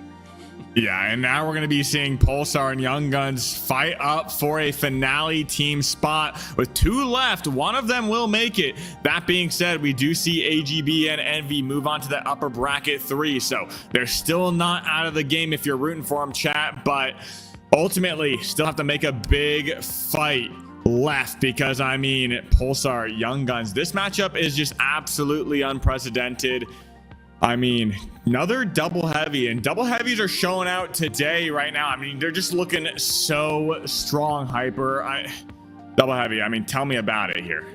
It's that brute force that North America brings. They love to come with every form of explosive, every form of gun, and just put pressure on each other. And that is exactly how these two have been playing. It's been pressure, pressure, pressure. My question is now that both of these teams are both HHLs, who's the one to crack first? Who's the one to crumble under the pressure that they've been piling on to everyone else? I mean, the thing is like, we had that whole map, Sotsoyo, in just a world without mediums. And I feel like it changed a little bit of how the teams were able to, you know, just make their entire strategy. But I feel like coming into the final round, it's not going to change too much for these two specific teams. Well, yeah, I mean, this is going to be a very brawl-focused map. I'm curious if these teams kind of stick to the KS23. But as we talk through this, we can go to a little bit of predictions. I think it's going to be interesting to see what kit they go for. But ultimately, honestly, I feel like I'm going to have to go with Pulsar here. They've been looking hot. They've been knocking at the door to get that finale spot. I'm going with them. Artie, do you disagree? Do you agree? What are you thinking here? I know you're a big Young Guns fan. I mean, I am a big Young Guns fan, but I feel like it's got to be Pulsar, right? I mean, they just took out Envy, the 3v3. They couldn't quite make it work up against Unfazed, but I mean, maybe they're going to be able to do it up against Young Guns. I mean, I like that Tiger fella. I think he likes me too, but we'll see. Hyper? Nah. I don't think Pulsar. I think the journey stops here. I think that momentum eventually comes to the end because Young Guns, well, both of them have both been here twice. But this is Young Guns' story. This is their arc, and I've just got, it's that inclined feeling that something's telling me to go against the stats and lean towards this roster that keeps showing up and keeps doing incredible things. Yeah, no, I totally agree with you. And I kind of want to talk about weapon picks. Because when you're running light, I feel like that 93R, it's good, but it's exceptional against the other light. Are we going to be seeing those 93Rs come out? And then on the heavy side, are we going to be planning to go for that anti-light play with that KS? Or are we going to be playing a little bit more Shack, SA12? Artie, what are you thinking here? I think for Young Guns, they oftentimes switch to the LH1 in the final round. I don't know if they're going to do that here, where every single time Young Guns brings out that LH1, it just seems to be just depending on the day. And this doesn't LH1. So I feel like 9VR is going to come out for him. That being said, if we take a look at Pulsar, they could choose to do something completely different. I mean, there is actually even a chance of Nullifier and Glitch being two of the util that's pulled out. Just given the fact that Pulsar and any other comp teams have a very specific way of words when it comes to talking about how Young Guns are in 3v3s. So we'll find out exactly what this 3v3 looks like, but it's one that I have been very excited to manifest. Yeah, no, I totally agree with you. I do think Glitch is a very, very underutilized in this matchup. We'll have to see. Knocking down those meshes, knocking down those domes, it's going to be very pivotal in these matchups. That being said, we have two Invis lights in this lobby most likely, and this could be a game of hide and seek on the Dummy Citadel from these lights. Whoever finds that pick ultimately is going to be finding a lot of value for that team, but we're going to have to find out because we're going to be going back to Nozomi's cell for a double heavy light matchup. I'm excited to see how this plays out ultimately. I mean, Hyper, any really quick thoughts here?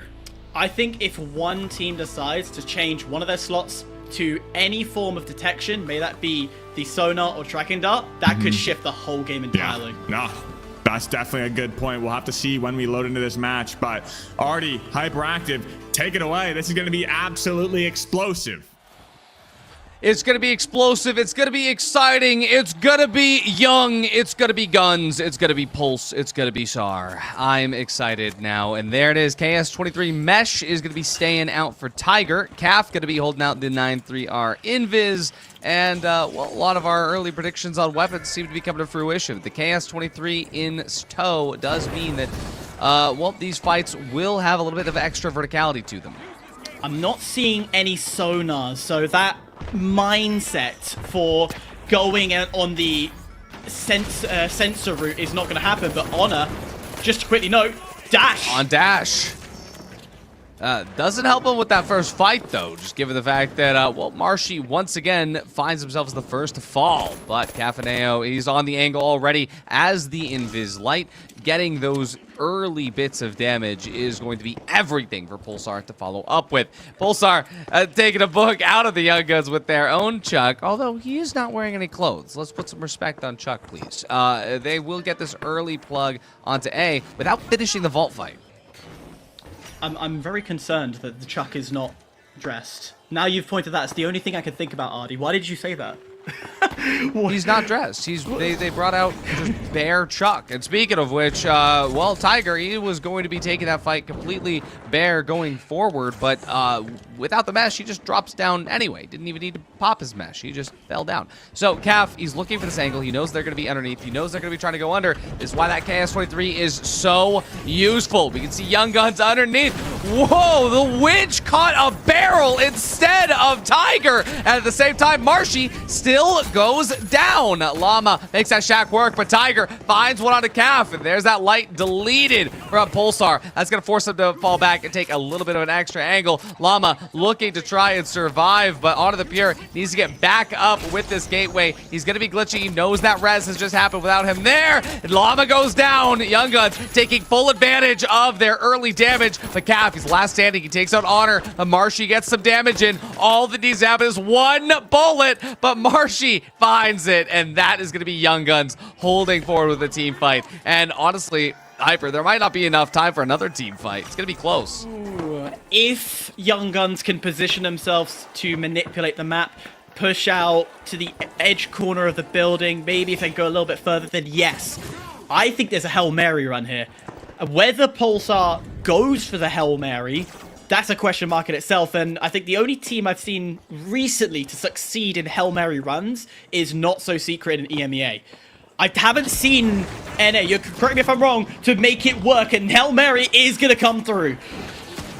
Yeah, Hail Mary fight is, of course, going to come to fruition, but Llama unable to do much with it. It lands right in the gas, and they've got the dope, they got the H+, but there's another floor to drop. It's not but the drop doesn't happen! It didn't drop all the way, but the stall does come out, and Young Guns get the first box, even if this team fight looks to be a little bit more favored towards Pulsar. Onto the Pure escapes with his life, and CAF, well, he finds a spray down. Who's going to win this 9-3R battle? Onto the Pure finds the heavy, takes out the heavy as well. Onto the Pure, maybe one burst of the 9-3R is all it's going to take out Honor. He knows CAF is resing just around the windowsill. This is such an insane 1v1. One dash, one invis. He breaks his ankles, and he breaks the team! 1v3 for Onto the Pure.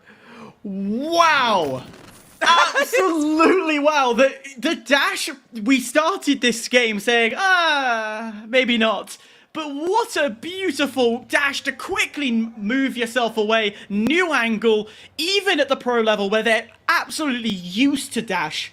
You just can't track it. You just can't hold it off. It is fantastic to see. Both teams resetting, coming into Vault 2 as a neutral fight. And Ardy, I feel like a neutral fight is needed with the way this game's going, because it is just tooth and nail between these two.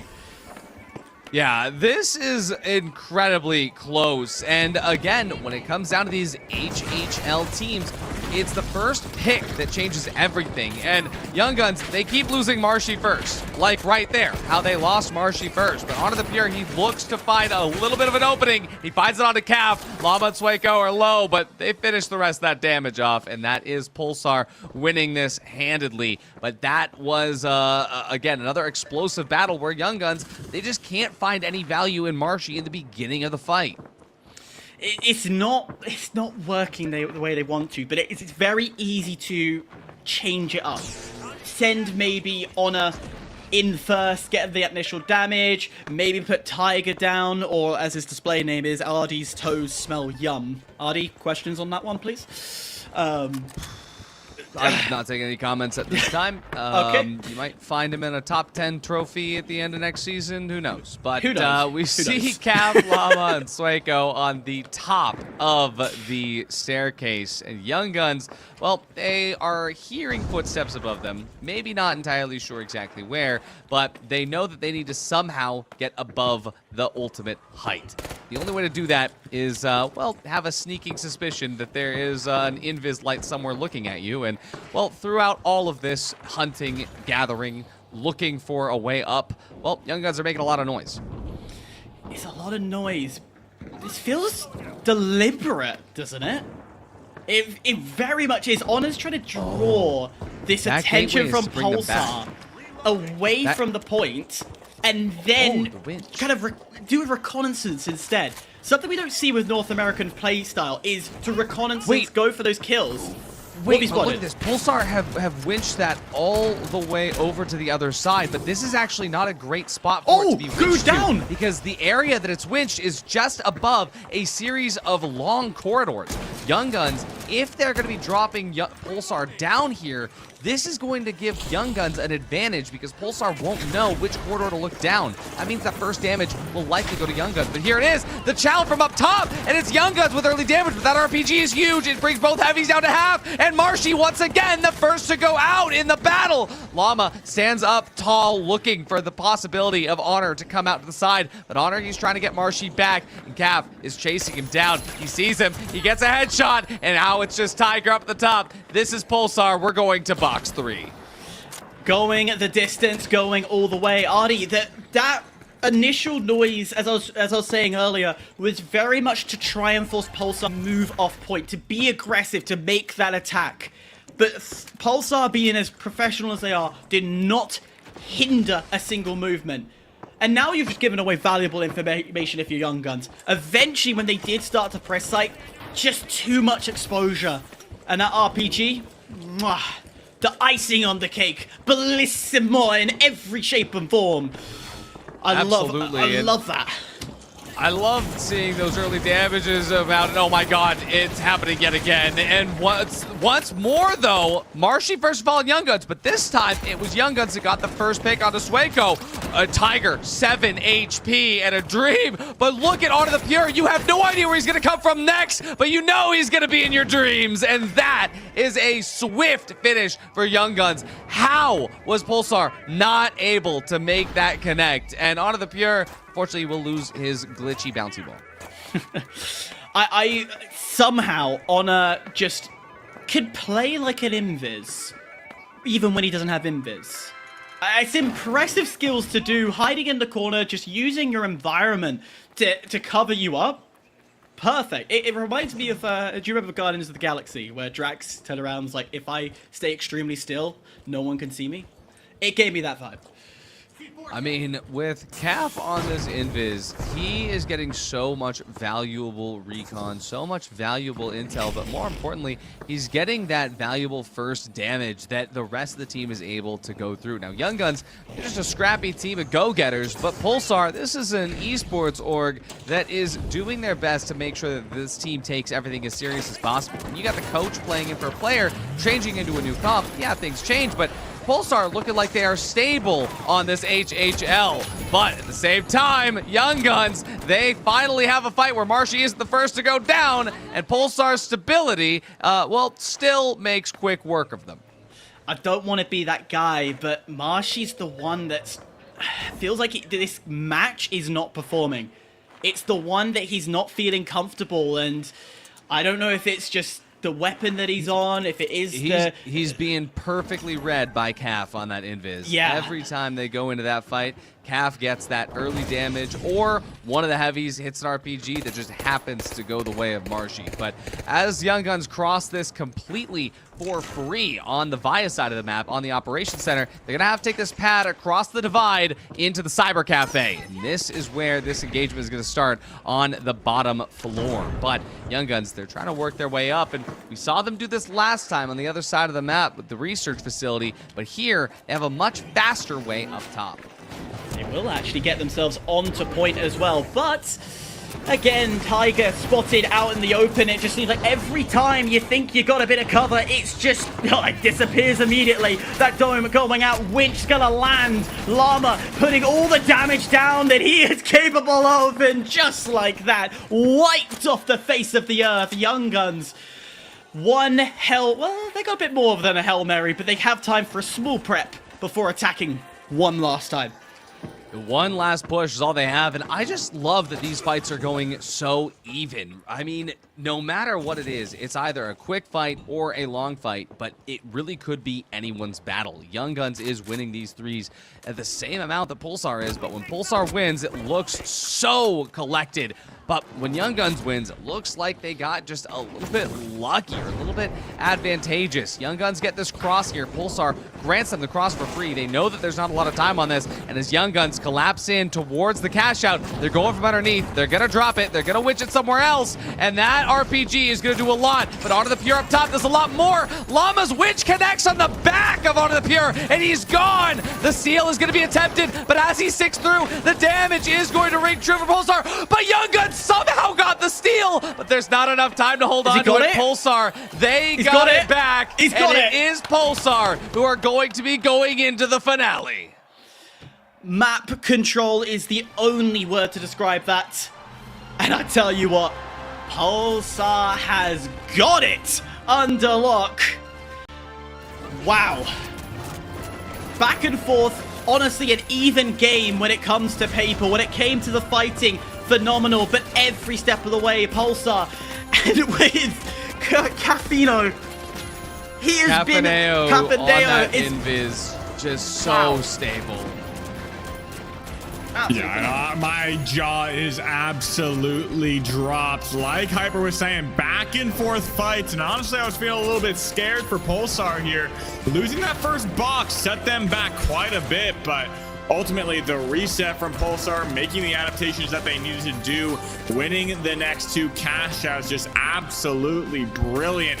Coming down to the wire, even still on that last cash out, just such a tricky situation to deal with. And I mean, that double heavy from the side of Pulsar with that invis light, I think just offered them a little bit more advantageous situations, catching Honor the Pure a lot of the times off guard, but even still, Honor shooting back quite a bit. I will say the cash out fight that happened, the second one on the apartment side, that one looked, the first one on the apartment side looked so advantageous for Honor the Pure simply because of the fact that his dash allowed him to have full control. But as you always allude to, Sonsoyo, on this map, those close quarters fights end up giving a lot more credence to that invis that Calf was able to play with. And 10 elims shows that he was doing quite a bit. I mean, look at the combat scores. Well, 7,500. Yeah, I mean, Cafaneo really just showing out, and honestly, I think I would have loved to see Honor the Pure stick to that invis, kind of play a little bit more hide-and-seek meta, but with Cafaneo being able to just sit there, offer the support to Llama and Swalko, it just really proved how deadly invis can be if you catch out a lot of these players off guard. That being said, Honor the Pure getting 6 kills of his own, doing pretty well, but Young Guns not able to find the value that they need to get those next two cash outs. And that being said, we're going to take a look at our bracket real quick to see where we stand. We have Ed, Unfazed, and Pulsar already up in that finale teams, but there's only one slot left. That being said, upper bracket 3, Young Guns, Envy, AGB, and Team find their way in this next cash out. And I mean, this is it, Artie. This is where everything comes down to the wire. Absolutely, and I have a really good feeling that this next cash out game is going to play unlike anything we've ever seen before. We've seen Envy go the distance before when their back is up against the wall, and it's time for that to happen again, I think. Yeah, that being said, we'll have to take a look at that match after this short break. We'll be coming back at you very soon, so stay tuned. We'll see you soon.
The stars, distant, watching. When will they arrive? Will your loved ones be disintegrated first or last? Will your family dog become their leader? With Holto's alien invasion insurance, you don't have to worry. Holto, we got your back. Now Volpe brings you our top 3 plays. In third place is Absolute Arthur with more point break action. There's an attack from behind. Ha! What a cheeky way to block that minigun. Absolute Arthur's about to run out of ammo. Boom! Well, you know what they say. What goes around comes around.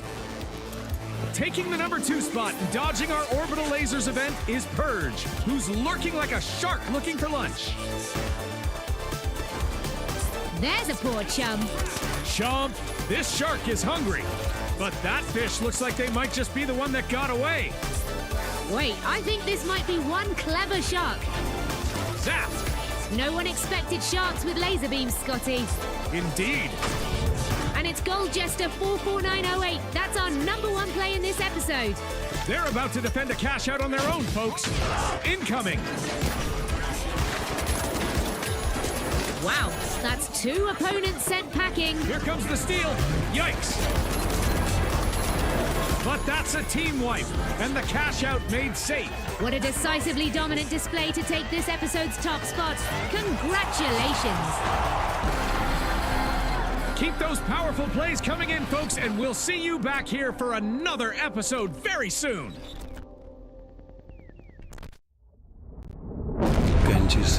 The real world can be unfriendly, misleading, confusing. But your world doesn't have to be. Reality Shield will protect you, cutting out the noise, making the world perfect. We do not censor. We cultivate. Engimo.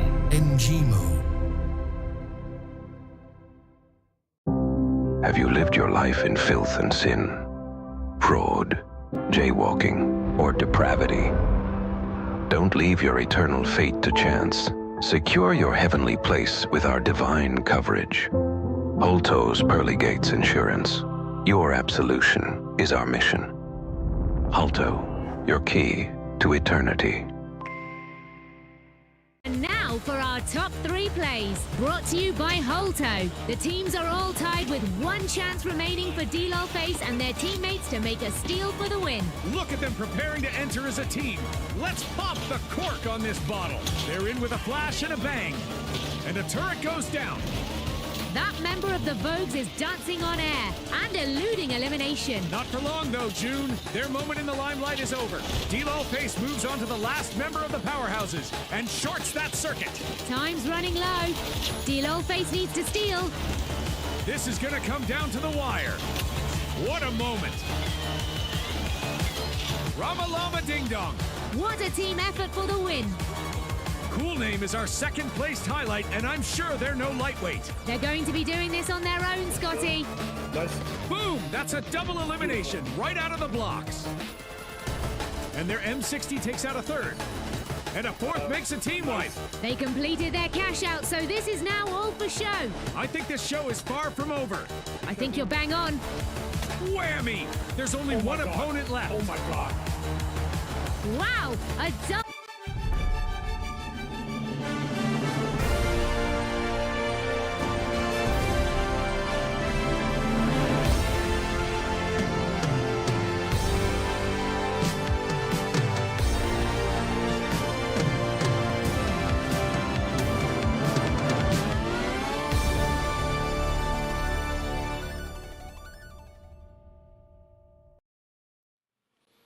Ladies and gentlemen, come one, come all to the greatest virtual show in the world. It is Cycle 2 of the top 8 of the AMER cycle. It is going to be great fun. It's already been so fun, and I'm still joined by two absolutely fantastic people, Ardi and Sansoyo.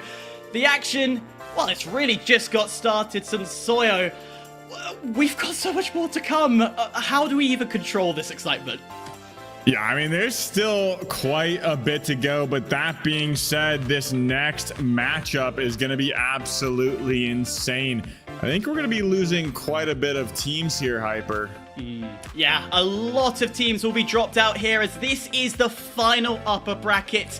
Two will advance through onto that best of one to determine who is going through, but the bottom two will be eliminated and they will not continue anything else from here onwards. But even if we get to that second round of the final rounds, well, the team that loses also will go home and we will complete our top four. Ardi, how much pressure does this add for all these three teams, taking account that has also waited to get to this point? Yeah, Team has at least one advantage in that, well, they could have stayed warm in their own way on the aim trainers, as we know that Boo Boo and Aquas love to do, but they also have gotten to watch how Auntie's Goo Boys have been playing, where their weaknesses lie today, how Envy has been getting, well, taken advantage of in certain situations, and how Young Guns have been, well, putting themselves into sticky situations without the need for any goo. So, Team they might be coming into this feeling a little bit cold, but at the very least, they could have studied and done their homework. We'll find out how much that pays off in one game of cash out. It very much is down to one game of cash out, but I think we have to look at what those maps could be immediately. Nozomi taken out. We've had a lot of Nozomi already, and we need something new. No surprise, Auntie Goo Boys does not like Banal in the slightest. Get that out of here. Las Vegas. We say goodbye to Las Vegas. Skyway going. Monaco's still on the table here. Are we gonna get it? Monaco. Drum roll. No. Funwai is gonna be entered.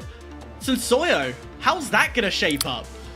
I mean, I love this map personally, but that being said, you have a lot of breadth over on this map. You have some long range, you have close range in that office building, as well as in that city. But that being said, you have a lot of verticality, as well as some open lines of sight. You have construction, which can just cause a lot of hiccups. You can get third party very easily on this map. So there's going to be a lot of chaos ultimately. But to me, I quite like it. Well, I think we have to get on to the... Oh, sorry, Ardi, go on. Oh, I mean, I was just going to say that when it comes to Fangwai, usually this map doesn't have a lot of third parties given how long it takes to rotate. But that's true. You have Auntie's Goo Boys in the lobby. They're not going to want to set over the temple. They're not going to want to set over construction. They're going to want to be in the residential area, the garden, over by the transfer station, anywhere with height. And, well, maybe not the garden, but anywhere that they can get a little bit of a vertical edge. So that could cause third parties if they decide that they don't want to play a certain cash out. Well, we've got to get predictions. I'll kick it off right off the rip. I'll keep it short. I'll keep it sweet. I think Young Guns are going to do this. They are more viable. They're a lot more adaptive. and they're not really restrained by certain strategy. What about you, Artie? I feel like Young Guns is going to be up there, but it's Envy who has waited all this time for, well, one thing and one thing only, that's to stay up at the top. They want to do that, well, they're going to have one option, Sonsoyo. I'm hurting, honestly. I've gone for Envy every single time, and they have not won it. That being said, I'm not going to falter. I'm sticking with Envy this time. Double Envy, and then, again, going against the grain. I don't think there's any surprise with my pick choice of picks. Artie, if you are Envy, what do you need to do to finally make it through? They've been here since the start. What do they need to do here? They need to just focus on winning those team fights as fast as possible. And, well, not only just do their chores in making sure that they're set up for the next team fight, but once they get set, get Uni or Bubba somewhere to look for the next fight. Because if they keep getting third-partied without any info, it is going to run away from them. And so they got to just play by the, well, the 20-second rule. If your team fight's not over in 20 seconds, reevaluate and check for third parties. Keep scoreboarding. Keep looking to see where people are coming from. Well, we are mere moments away from getting in. Quickly, Sonsoyo, what does need to do to get through? It's all about momentum. You start off hot, you make it to the finish. Well, we're about to hop into it. Artie, Sonsoyo, take it away. Here it is. It is time to load in to the final cash out of stage 2. And remember, folks, whoever wins this cash out and final round, they're going to be joining the big boys in the finale. We still got one more stage following this, but Sonsoyo, it's all going to take place now. Onto the pier, off the big pad. They're going to be engaging with Team all the way over here on this sky bridge at the transfer station. Yeah, and there's a lot of big boys in this lobby. Envy, the only team running double light, but that being said, Tiger's going to take a lot of damage against Team and we've seen Aqua's before. He is an absolute shooter. We're going to see Team make their advance over here on top of this vault right now with so much damage going the way of Honor the Pier, and he almost gets taken out, but dashing out of dodge was Marshy getting a big winch on top of Boo Boo right now, but he's going to be the one taking out Aqua's, following up with Marshy, but taking out himself. Don going down as well. Honor the Pier finding a great off angle. Tiger just sitting up, just playing very calm and patient right now. This reset is not going to go the way of Team A. They didn't even look at Tiger. He's just getting that for free. He literally stands there, no cover needed, just chunking away with the KS-23 light artillery cannon. Why not? Cash out A going to be plugged, but we're going to dump over to cash out B, where AGB, they got started, but Envy is not letting them get prep time. Look at how Bubba is chasing down KD Killer. He might be in Invis light, but he's fully visible now, and that is where Bubba comes into play. But Bubba's last one standing. EK and Oppo have gotten through the noise, cut through Uni, cut through Gremlin. They are going to have just enough space to get the res onto their Invis boy. Bubba waits for Envy to coin back in, and as he does so, he's looking to see if he can get just a little bit of extra stall. Once again, you don't want prep time, and at the very least, he's preventing them from getting prep until they drop it in, and, well, we'll see what happens here. Yeah, I feel like Envy a lot of the times are just getting picked off too early. They are able to find picks right back, but a lot of times in a 2v1, 3v1 situation, just not working out, finding that reset. But a big RPG goes out, and Akazo is going to take that as well, but we'll have to see how this entrance does go out. KD Killer does get found and spotted outside that invis, but he's not going to be taken out. He's going to be able to find that reset, but now it's going to be Akazo now taking a lot of damage with Gremlin, and Uni pushing aggressively, but the goo is stalling out. I mean, this is going to allow a full reset from AGB. How does EK survive that? I mean, yeah, the goo gun was there, but he was able to go around 2 corners, and Envy wasn't chasing. Bubba at least finds one on a KD Killer, but now Envy, they got to cut through the 2 heavies yet again. They're up in the anti-gravity cube, and Gremlin is the first to fall. EK has a little bit of cover, but already up on the top, it's Uni and Bubba. The rest of AGB fall. That Pyro Mine might do a little bit of damage, but it seems to be the AGB have lost this cash out. Young Guns, on the other hand, they still got to worry about Team as Aqua. He goes down. Boo Boo's the next. Dawn is still up, but all 3 of Young Guns up means, well, this is going to be theirs all the way over here in this office building. Yeah, Young Guns proving once again they can get the momentum early on. Envy, in my books, this could be a good tell in this match. I talked about for them specifically, it all matters about momentum. If they win this first box, they're putting themselves in a great opportunity to carry that through to that second box. And you know, once they get that second box, they are basically guaranteed. I feel like they're feeling themselves whenever they get 2 boxes. But that being said, Bubba now in the crosshairs of Honor of the Pure, but narrowly gets away a half HP. It's going to be another vault fight for Vault 3 here as Gremlin looks for this rotation. Yeah, this might be a very, very sloppy fight from Envy given their entry point, but as it seems that Honor the Pure, he's still not as ready as he could have been. Both Honor and Bubba have to back away, but Envy is at the very least aware of the third party as Aquas comes through, takes out Honor the Pure. Envy already tried to position themselves away from any extra threats, and well, it's just Tiger that's left, and Envy, they're chasing him down. That felt a little personal. Yeah, that was definitely something right there. I mean, Tiger just getting collapsed on by the double light onslaught of Envy, but it looks like Team finally walks away with this box, but Uni wants to try and stop this, get something going, but a missed winch from Boo Boo, not going to be able to find Uni on the tail end of that one. It's going to be the box getting plugged by Team Fortunately for them, that's going to put them in the driver's seat, but not for long. It looks like Envy is looking to get this steal. Yeah, Envy is going to be getting the steal. Team will respect it. On the other side of the map, AGB have started. They have prep time, and given Young Guns' early wipe on this last vault, means that Young Guns should be approaching Team AGB for what I think is the first time. I don't think those two teams have fought each other yet, no matter how many cash outs they keep getting in. So this is interesting, unless, well, they decide to come over here. Doesn't seem like it at the moment, though. Team they are trying to figure out how they reset over on the temple, and all the way up on ultimate height, they will spot Bubba, but there's more pieces to this puzzle than just him. Uni on the wide swing has this angle way outside, but I was tell you, Gremlin, he's just aura farming up top. Yeah, Gremlin just sitting there with his mesh shield, trying to show some presence up on that roof. But I mean, Young Guns are here. Has a little bit of the higher ground, but Young Guns pulling up right now, and this could cause some trouble for everybody, including Envy. That being said, they're going to be going to knock this cash box down, drop that C4. No stall on that cash out right now, but it's going to be up to them to winch it over, force this point, throw that goo. But Uni's going to be dropped by Aquas. That being said, this is not looking good for Envy right now. As that box goes full force. Gremlin holding on to a thread of his life right now. 1 HP left on the side of Gremlin. Uni does get revived back up, coining back in with that defender coin, but ultimately it looks like Young Guns taking this point and set up pretty strong right now. Yeah, Team just proving to be a distraction. Envy almost not even realizing that their box was taken until they've all fully reset. But now it's Gremlin's turn to get in. But there's a lot of mines. There's a lot of goo he's got to cut through. At the very least, Marshy goes down first. And Envy, they've got all three up. And Team they are still here.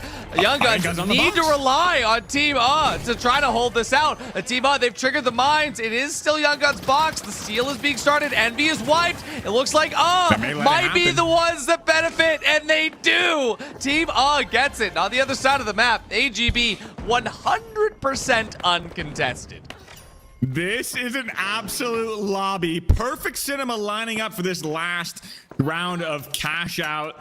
And I mean, just Vault 5 getting tapped by AGB with Team approaching quickly.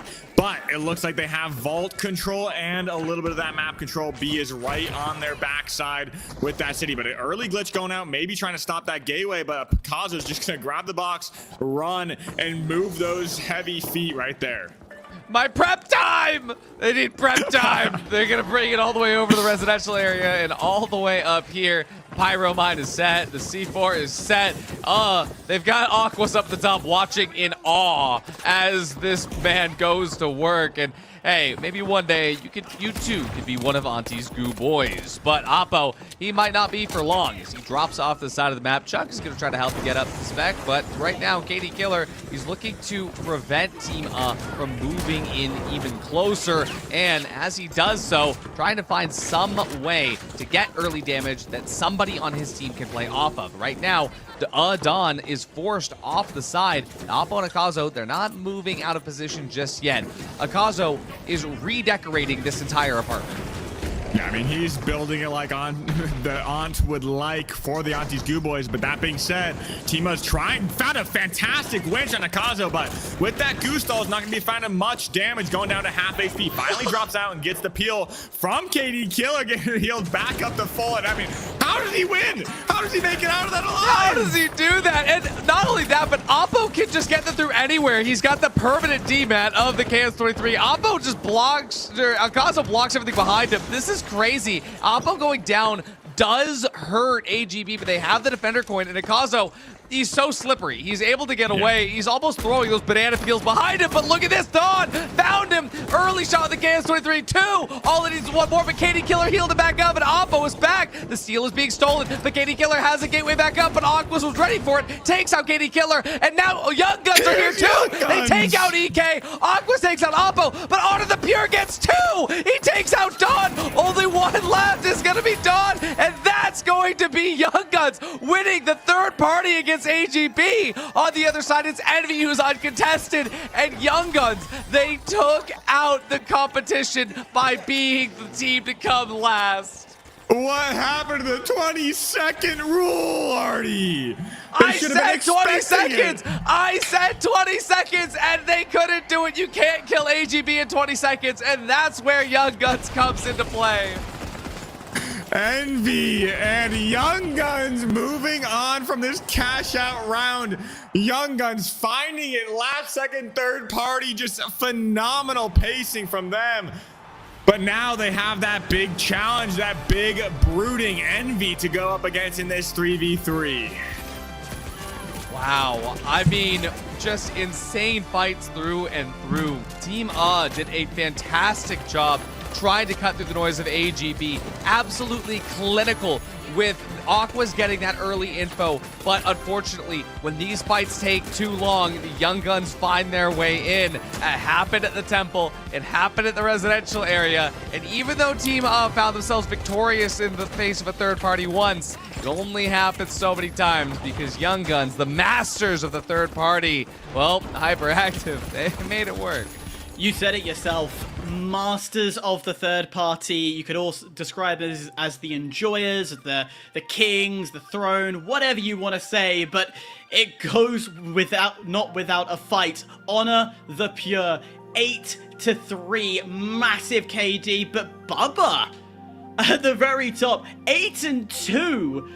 Envy stepped up, Sensoyo, and they showed why they should be in this position. It feels like they resolved everything. Envy really showing up in this final cash out here to find that spot, but I mean, they still have a 3v3 ultimately to go through. Young Guns to win that final spot to make their way up into the finale teams. But that being said, I said it at the start of the game, it's all about momentum. If they can find that first cash box, I think they can snowball, and that's exactly what happened, Hyperactive. Well, we move on, but we have to say goodbye. Will be second to last. Auntie Goo Boys will situate themselves third to last, as they will both get eliminated from this tournament, as Envy and Young Guns will move forward. Artie, this is the third time Young Guns have been in this situation. Please tell me this torture is going to come to an end. I mean, it's gonna come to end for one of these teams. It is Young Guns with Tiger, Honor, and Marshy. It's Envy with Bubba, Gremlin, and Uni. And let me say this, I know all of these players so incredibly well, and I know that Gremlin is not one to take this lying down. Gremlin is very outspoken on his feelings about the Young Guns. And let me say this, is that when they get into the 3v3 final round, if it didn't feel personal before, Sotsoyo, it might feel personal now. Yeah. And honestly, I think we're going into predictions, Hyperactive. Yes, we are. We're going to get those on the board. It's a toss-up between the two. And no, I did not 6-7 off screen. Don't judge me. I've got to say, Envy, as much as I would love that Cinderella story, 3 times the charm, I just think Envy's going to have it. It's 3v3s. They're brilliant at it. Artie, what about you? I genuinely cannot predict this any other way. I love you, Tiger and Marshy, but it's envy. It is envy all the way through. There will only be one way that this goes another way, and that is that envy just doesn't, that envy makes mistakes. So I just don't think they're ready to make mistakes right now.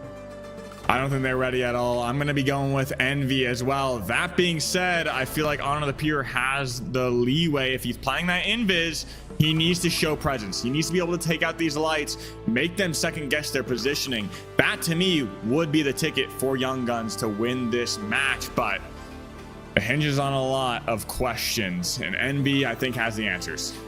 I'll throw it back to you, Sensoyo. What weaponry would you look to change? Would there be any changes if you are if you are both teams? What would you do to outdo the other? Honestly, I think Envy's going to stay a lot of the same. Gremlin is the player to change things up. I think he's going to stick to that mesh ultimately. I think it's a pretty good pick, allowing his lights to kind of flutter around like mosquitoes and pin the team Young Guns up against the wall. But that being said, I do think Honor up here needs to run 93R. Well, we're probably going to see it. If he goes to the LH1, it'll be interesting. But Artie, Sensoyo, let's see who will join the other three in the finals. Alrighty, let's see it happen. Sensoyo, it is time. There are people coming out in droves to support Envy. People coming out in droves to support the off-meta Young Guns. Let's see what's going to happen. Yeah, I mean, we're going to be rocking into this one. We do see that KS come out from Tiger, and this is going to allow a lot of movement. Basically, like you said, with Apo, a demat essentially. But that being said, we do see Honor the Pure sitting invis up on this high ground. They're just going to let Team Envy get this tap, maybe even let them get a clean rotation because Young Guns want control of the map. Absolutely. There is a lot at stake here because the winner will take that final spot in the finale, but show's not over yet. They still have to then earn their spot there. And so, for Young Guns, it's still incredibly winnable. For Envy, they know that it is still going to be a grueling task, but Envy is a team that operates best when their back is to the wall. Yeah, exactly. And we do see a little bit of a gateway going over to that jump pad. I'm not sure if this is going to be a quick rotation over to that other cash out. It looks like it is. And now Young Guns have to make the motion over to cash out B, making that rotation right here as we see that double heavy just moving so slow right now. Oh, yeah, this is a very interesting set from Envy. Why would Envy be worried about a vault fight? Now, a lot of ways to look at it. Could also be that Young Guns just also being a little bit cautious on their engage. But check this out. You've got both the heavies moving up at the top, making their way over. There's no way Uni and Gremlin don't hear them, right? They hear them, but Gremlin, he gets a little bit of early damage done to him. Look at how Gremlin has to back away, but he's healed up instantly by his two lights. The HHL of Young Guns, though, forced to retreat off the back foot. It is still a little bit of damage being dealt out by Honor the Pure on that 9-3R, but is he going to be able to do enough to keep them at bay? He almost takes out Gremlin with one burst, but with Gremlin on that mesh shield, trying to give Uni and Bubba a little bit of early damage. Marshy dies to his own mine, but Tiger does manage to get one frag onto Gremlin, and that is huge. Removing the heavy from the HLL team means that the opening is there for Honor to get in and get involved. It's just Uni versus Tiger, but now Tiger gets the res on a Marshy. Will they stop the res? They do, and Envy goes down to the first team fight. How? Honestly, that was absolutely insane with Marshy dying to his own pyromine. How does Tiger and Honor find the opening? I mean, just not enough heals coming out for Gremlin. Gremlin's sitting at 2 bar for such a long time behind his mesh. And now Young Guns are in control of this cash out right now, winching this quite a bit closer to that high ground to be able to sit up on this head glitch. And here we come. Envy spawning back in on that left side. They have to be ready for this, Artie.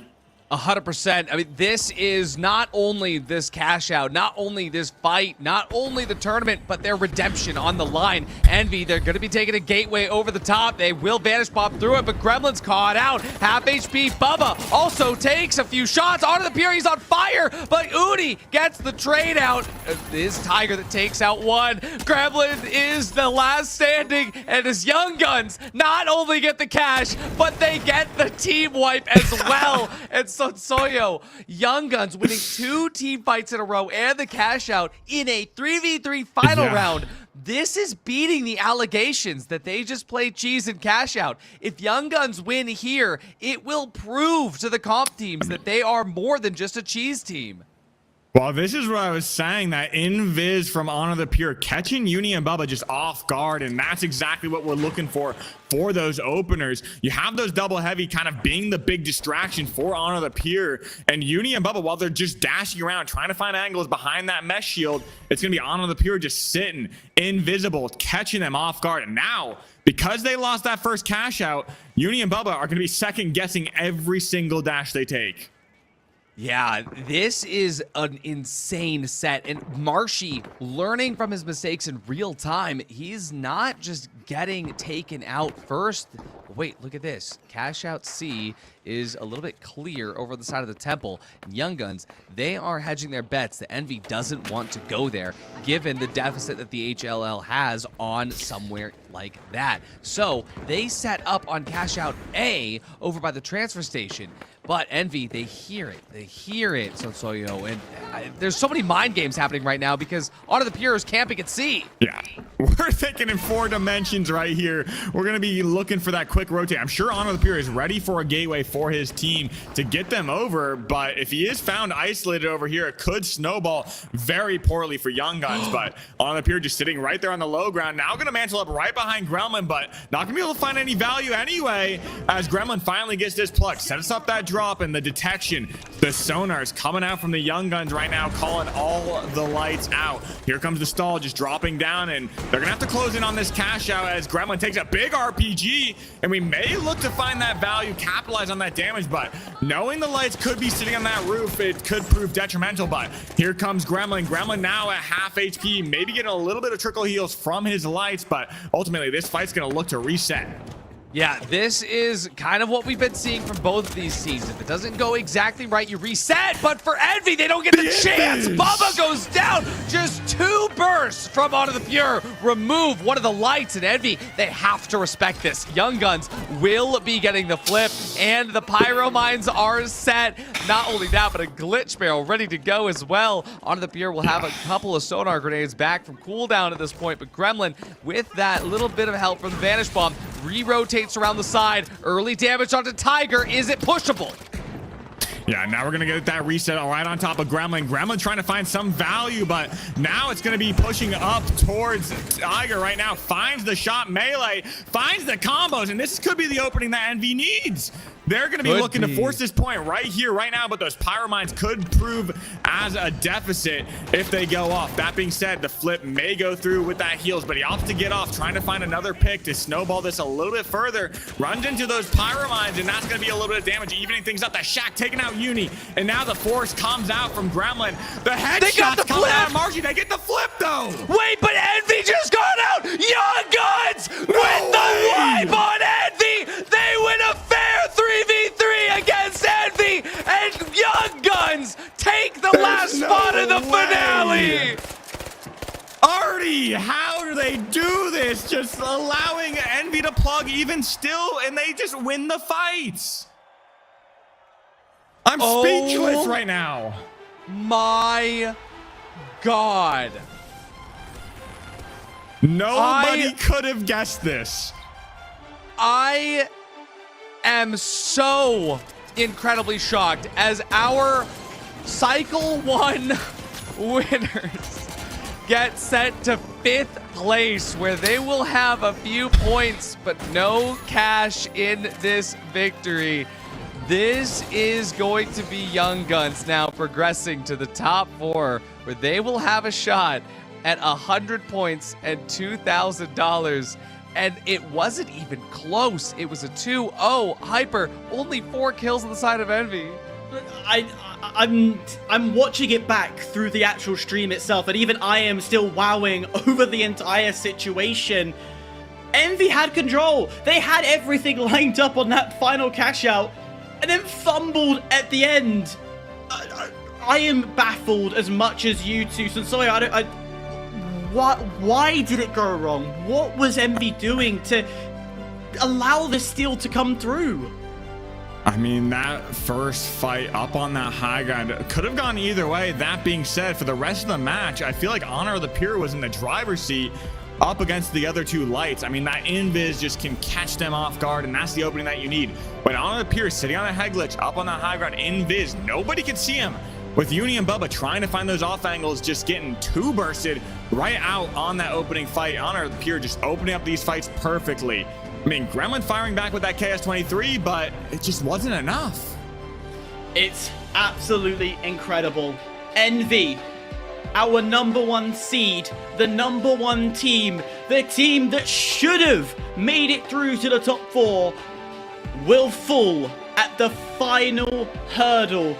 The curse stays on them, and Young Guns will advance through. That means ED, Unfazed, Pulsar, and Young Guns will be your final 4. Ardy, I don't think anybody had it on the table for these 4 to be here.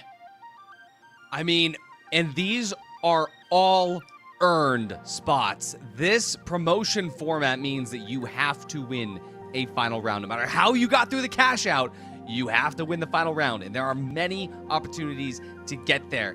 Envy had a couple of shots, Pulsar had a couple of shots, but at the end of it, it was Team Ed, Team Pulsar, Team Unfazed, Team Young Guns that got through. And I can't even catch my breath. I can't believe that Team Young Guns beat Envy like that. This is the second time today that Envy has lost a final round, Sotsoyo.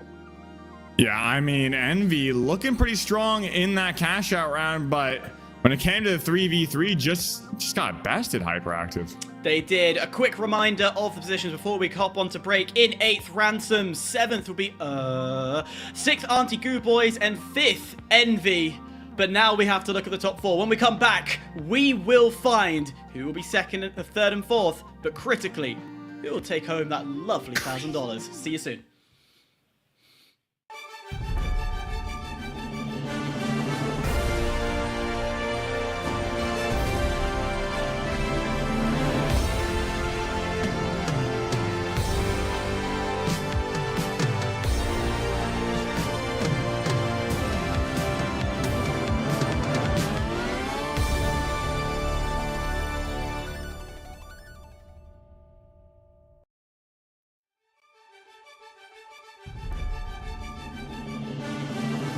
And now we interrupt your broadcast to bring you an exclusive interview with Auntie's Goo Boys, brought to you by Caroline. Thanks for doing this. It's really nice of you to hop on. Maybe you could just both tell us a little bit of who you are and your team and all of that. Love to hear more about it for anyone who maybe doesn't know you yet. Sure. I mean, I've been around for a very long time, like since the closed alpha, and I've always been into the variety that like the finals has. So like from season to season, I've sort of like changed what I play, and then eventually sort of settled in with where I am with AGB. And I think Akazo's been around for a long time as well. Yeah, my name is Akazo. I've been playing since closed beta 2. I really like the game because it is so dynamic. I used to play Valorant, and the maps are so static, like they never change. I find that really annoying. So that's why I really like the finals. You need to prioritize adaptability more than like memorizing things. Last year, my team made it to close qualifiers for TGM. I think we got like 8th or 9th place, which is just short of making it.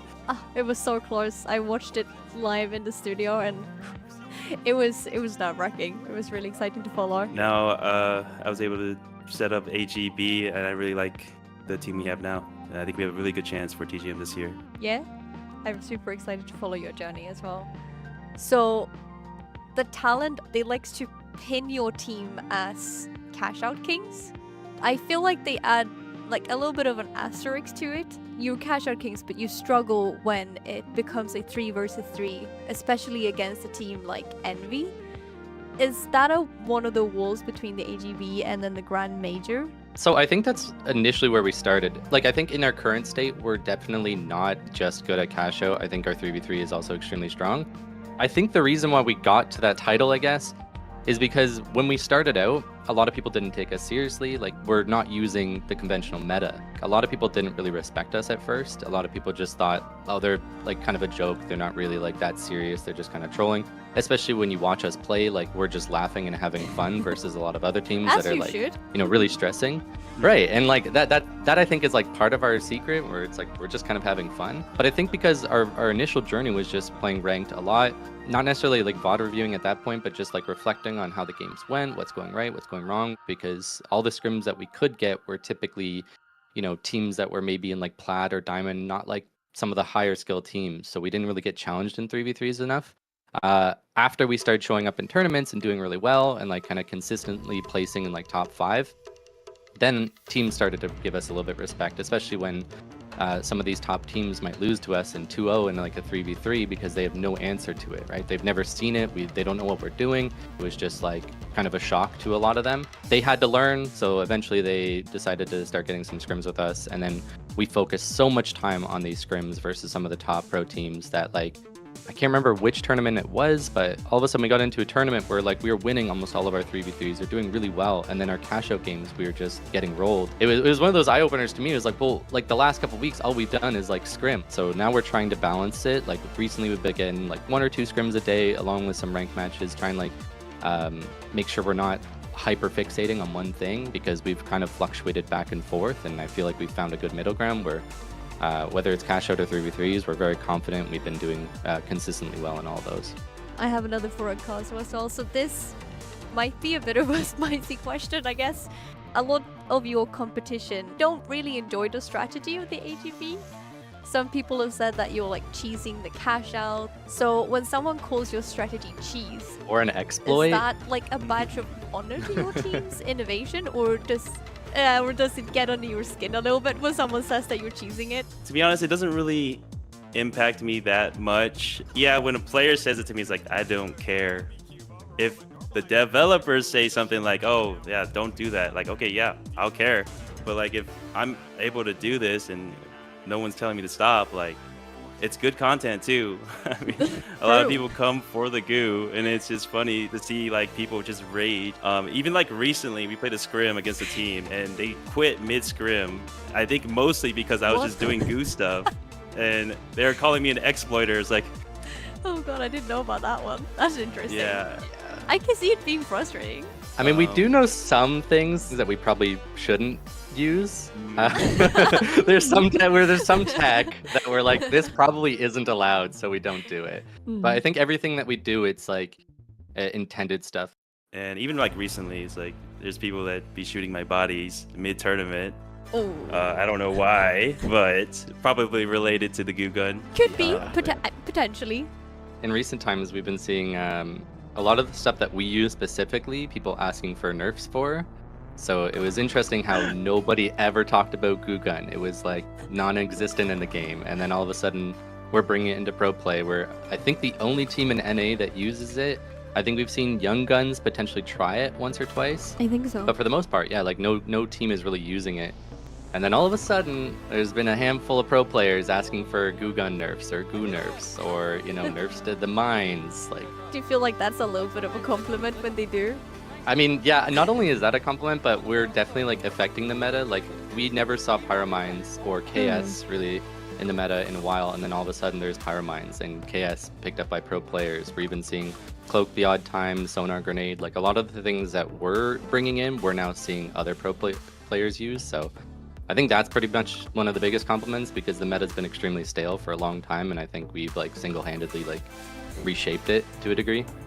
It's really cool. And I as like a non-pro player, I guess, really enjoy seeing the like different things that you can do that I probably would never really have thought about as well. So it makes me sometimes want to change up my loadout as well, even though I'm very stuck in mine. This was really fun. I hope you had a good time as well, and we'll see the next steps of this as well. Thank you so much. Bye. That's a wrap up for an exclusive behind the scenes of the minds behind the Cash Out Kings, AGB. I wouldn't want to face against them in the arena, June. They truly are to be feared.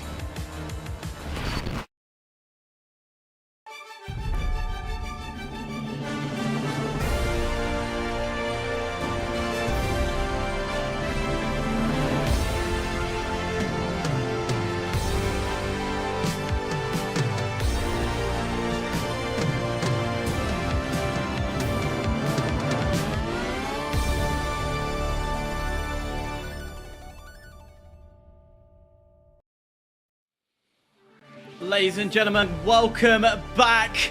We're at the finale, where the do or die will happen. It is the Grand Major, Cycle 2 for Americas, and it has been fun as always. I'm still joined by the amazing Ardi and the amazing Sunsoyo. But before we get any further with anything, let's have a quick look at the updated leaderboard as it stands. This is the leaderboard across the entirety of the cycles. Well, I say of the entirety of cycles. No, it is of this cycle. I will stand corrected. Ransom wasn't able to make it out of the first cash outs, with finding 7th, Auntie Goo Boys in 6th, and Envy in 5th. Ardi, it is unfortunate to see them go, but we still got 4 more slots to fill. Yeah, 4 more slots to fill here, and well, at the very least, Envy, they're not going home empty-handed. They do have a couple of extra points to add into their total. Remember that the top earner of points by the end of all 4 cycles gets a direct invite to TGM26. Therefore, these points matter a lot. And hey, cash is cool too. You get 250 bucks. Hey, yeah, you know what? Get some burgers. But yeah, let's go ahead and take a look at the bracket. The bracket itself, Team ED got it done and dusted in 1.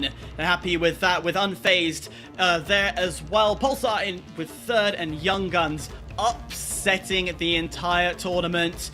Sunsoyo, I don't think we expected this lineup in the slightest. Yeah, I don't think we expected this lineup at all. That being said, having Young Guns here is going to throw a wrench in how this cash out could play. We've seen them third party a lot, but that being said, I think it's ultimately their pacing where they can dominate in this cash out. They have to kind of make a big upset. I got my eyes on Young Guns to kind of control the flow of this game, cause a lot of chaos that we love in cash out. Well, I think the next biggest thing is what map we playing on, because no matter what we think, what we decide, each map will favor them individually. Immediately, Young Guns do not want Skyway, and I don't blame them. Not a big fan myself.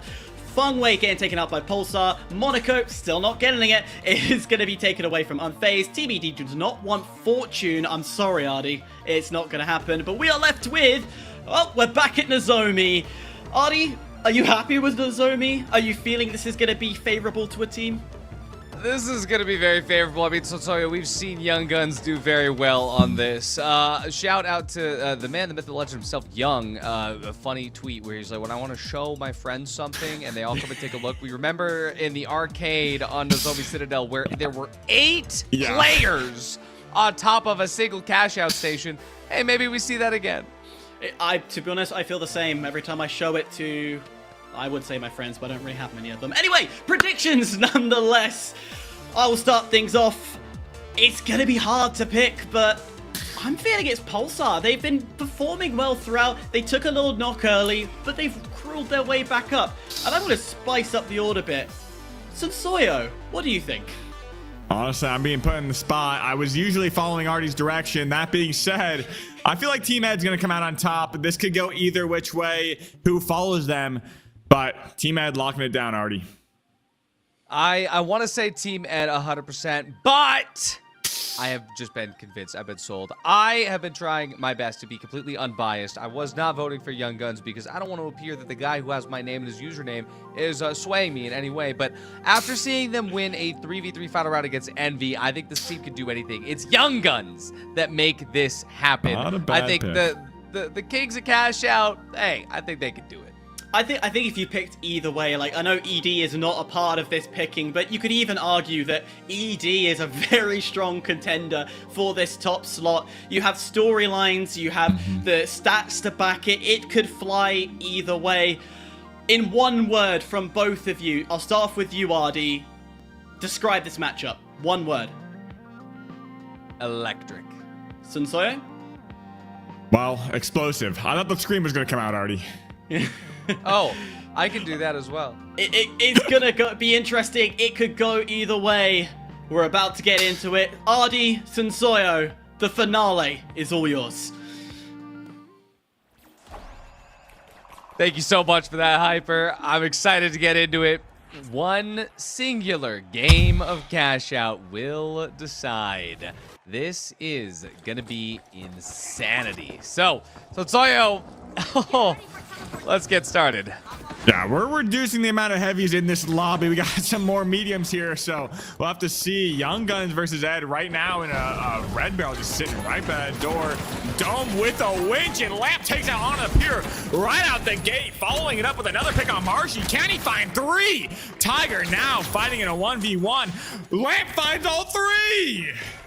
Oh, that was personal. We've said that before, that when it comes to Young Guns getting wiped, I don't think we've seen a faster team wipe all game. Yeah, honestly, but we're going to hop over to the other side. Swalko is going to get that res stopped from Astrak, but he gets taken out himself, and that's going to be Pulsar winning the opportunity to rotate this box to a cash out of their choice. Oh, yeah. I mean, well, that choice kind of made for them, but, you know, I respect it. I respect it. It's, you know, over here on the arcade, playing games. Why are we playing games? We got work to do. That work is also playing games, but we're not going to mention it. Now it's back over to Team Ed versus Team Young Guns, and it seems to me that Normalize is using the 357 to chunk through the heavies, and there goes Tiger, and Marshy is soon to fall right after as Normalize fights too. Onto the Pure up the top, looking to find a little bit of damage. He's not going to. Instead, Normalize finds the third, and that's a 1v3. Lamp finds 3. Normalize finds 3. Now it's going to be Grab's turn right here. He's going to have to find 3, but hop over the other side of the map. We do see Juker sitting up in that dome, but Astrak is taken out alongside Cafaneo. Both of those lights, but Juker's going to find the pick on Swalka right there. Llama firing back. Can he find that pick? It's going to be Astrak, 1 HP, and Llama clutches up for the side of Pulsar. Wow. I have a big feeling that this is going to be a recurring theme. That being said, Young Guns just respawned. They are already on Pulsar's box, and we have seen this fight before. Pulsar, they are at least somewhat prepared for something to happen, and that vertical winch that came out from Marshy puts a cash out up top, and that will not come to fruition with the steal. Instead, Tiger's the first to fall. Calf keeps the heavies up, but Swanko goes down. Llama is still somewhat holding on for dear life, but his honor goes out. Marshy's gonna come out next, and Pulsar, well, they did it in 20 seconds, so no matter where Unfazed goes, it's gonna be all right. Yeah, I mean, we're seeing some very clean fights here from Pulsar and Team Ed. That being said, I mean, I think both these boxes are pretty much locked down. B with 30 seconds left, A with 20. And here goes Visions. He's hopping on that box. Lamp is jumping on him with that SA-12, but he does get taken out with Visions with that Revo. And now it's time for Normalize to shoot back, find that pick from on the side of Team Ed, but now it's just going to be Normalize. Last one up. He's going to have to mantle over this high ground, though, but it's going to be Astrak taking him down, and Unfazed. Oh, they got it! Oh my gosh, taking out their former teammate. Normalized, playing for Unfazed before this, and now Unfazed showing they don't need him to keep going. And even though Team Ed held their ground up against Young Guns, they couldn't do it up against Unfazed. Now Unfazed, they make their way over to Vault 3 into Cash Out C. Pulsar already on Vault 4. The question is, will Young Guns be able to win a team fight now as Llama hits a winch? Marshy, he goes down, but the trade is 1-1. Tiger has way less HP though, but it looks to me that Onto the Pure does not want that to be for nothing. Calf takes one out. It's a 1v1 yet again. We've seen this before. Onto the Pure versus Calf, but Honor, he doesn't let his health bar come back. Instead, he's gonna be one burst, and Calf wins the fight. The beautiful shots from Calf, and that's the power of that Invis, just sitting there, just waiting for Onto the Pure's Vanish Bomb to come out. But that being said, now they're going to be able to rotate all the way over to Cash Out D, get this plug. But Team Ed on the other side of the map do drop to Unfazed yet again, and Unfazed finding the momentum that they need in this, and I mean, Pulsar just holding down strong. Yeah, holding the line, making sure to look clean, absolutely no mistakes. And that's, again, having that coach to be able to tell you to lock in when you need it most, that is paying dividends. But Unfazed and Pulsar finish off these early stages of their prep. It is going to be a little bit of a worry, because no matter what, you've either got Team Ed or Young Guns coming your way, and that is a scary precedent. But not for Team Unfazed. His Visions just uses that 357, the anti-heavy cannon, to chunk out the heavies. Onto the Pure, just going to go for an early wipe. Going to be able to come back and, well, maybe go for a third party. And this is where that 20-second rule is definitely going to come into fruition here. Young Guns, once they do spawn back in, if that fight is not done over the side of Team Ed and Pulsar, they could be in for some trouble here. But a dome did go out from the side of Pulsar. Not entirely sure if it was Llama or Swakos, but losing utility early on could be the opener that Team Ed needs. Yeah, and I mean, you mentioned that 20-second rule. You mentioned the third parties. I think Unfazed knows that as well. Unfazed knows that Young Guns are going to third party next. We saw Visions move over to start to get in that fight early, but it does seem that Young Guns are challenging the fair 3v3 right now on this box. It seems that Grad, he's forced off his angle, but Lamp, he closes the door and opens right back. The double dome, the winch, it pulls him off, but he has the escape gate. Grad with the insane gateway. Yeah, and now Llama's going to be firing back. I mean, Pulsar still has this box under control, but Llama with 1 HP and Cafaneo now being followed by Grad. Narrowly gets out of dodge with that invis, but we're going to be going to yet again to force this point. Lamp now on this box with Normalize. Going to get winched in right here. Swako now in a little bit of trouble. Does get taken out as the entire Pulsar squad goes down. And that's going to be Team Ed coming into control. And right now, on the other side of the map, Young Guns, they're forcing a steal too. Are they going to be able to? It pulls on face down. Juker's the last up. Is there time for the steal? There might just be. It's a 7-second steal, but no steal will come out. And Young Guns are incredibly behind on the cash total. Unfazed are feeling pretty good right now, but they have to keep one of these boxes out. I'm not sure if it's going to be able to happen because they do have to spawn back in. That being said, we do see Young Guns come in over on top of Vault 5, get that tap early on. Not entirely sure where the other team is, but Pulsar spawns. It looks like Team Ed is now going to be making their approach over to Young Guns right here. And this is going to mean a lot right here. Oh my God, maybe a third party on the Vault. Oh, well, I mean, Young Guns knows that they need a plug, and at the same time, Team Ed, they know they can chunk through him quick. They're going to get through that gateway, throw it over to Honor, let him go and plug. The C4 does damage, but can they play off it? They can! It's a trade. Marshy goes down. Normalize goes to the fibs. It's not going to happen, though. They see it coming. Young Guns now 2-1 up against Grad, but it's already low HP for Tiger, but he can chow this. 2 shots to KS is all it's going to take. And that other fight, it's so close, Sotoyo. Pulsar on phase, either of them could come and get involved as Young Guns are underway with this vault, with this cash out. It is getting close. Yeah, Unfazed trying to hold that box out. It hasn't even been tapped yet. And this means Young Guns have some time to set up as that fight does go ongoing. But it looks like Swako's going to be able to take out Astrak. Finally get that tap from the side of Pulsar. But look at this. They have a long rotation all the way over to A. And here comes Team Ed trying to get some momentum on this box and on this plug. But Juker, last one up for Unfazed, is looking very dangerous. But like I said, they have quite a long trek across the entire map. I was going to say it's the first time in history that there's a third party in this lobby, and it's not Young Guns. But now Team Ed has shifted focus. They are looking at Young Guns and trying to get this. They know that Pulsar got away with that vault, and that means that it will need to be a full chow from the whole lobby. But the stagger is real. Yeah. Another 30 seconds going to be added to this timer as that plug happens. But we have to look at Young Guns right now. It is Marshy that goes out first, and unfortunately for the Young Guns, it seems Tiger won't be long for this rule. But wait, what is this? The third party hits the Young Guns, and even though they withstood, Team Ed Unfazed are here. And Grad goes down. Team Ed and the Young Guns going down to Unfazed, finally finding this swap. Unfazed don't even need this. Back in control. Unfazed didn't even need that cash, but they want to be secured. I think that means they have bigger plans. Yeah, that being said, there is another box. Young Guns spawning very unfortunately on this catch out, which means Team Ed will be spawning over by Pulsar a little bit closer, but Young Guns trailing in. I'm not entirely sure if you want to be Team Ed right now because Young Guns trailing shortly behind, Unfazed on their way as well, in control of this game. Pulsar has the box to say the least, and here we go. We're going to be dropping down this point. Lamp trying to put a little bit of pressure on Young Guns. Normalize is gone. Normalize taken out by Tiger. And I mean, I don't even know how this is going to end. Last time we were here, we saw 8 people on the cash box. Young Guns are trying to take control of it. They winch it closer to them. Llama uses his winch, but it doesn't stall. But Cap takes out Marshy. The steal, it's paused for now. On a Pure tries to buy as much space as he can. The steal is happening, but he can't hold. Young Guns are wiped, and Pulsar keep the box. It's going to be Pulsar and Unfazed in the final round as Ed and Young Guns are knocked out.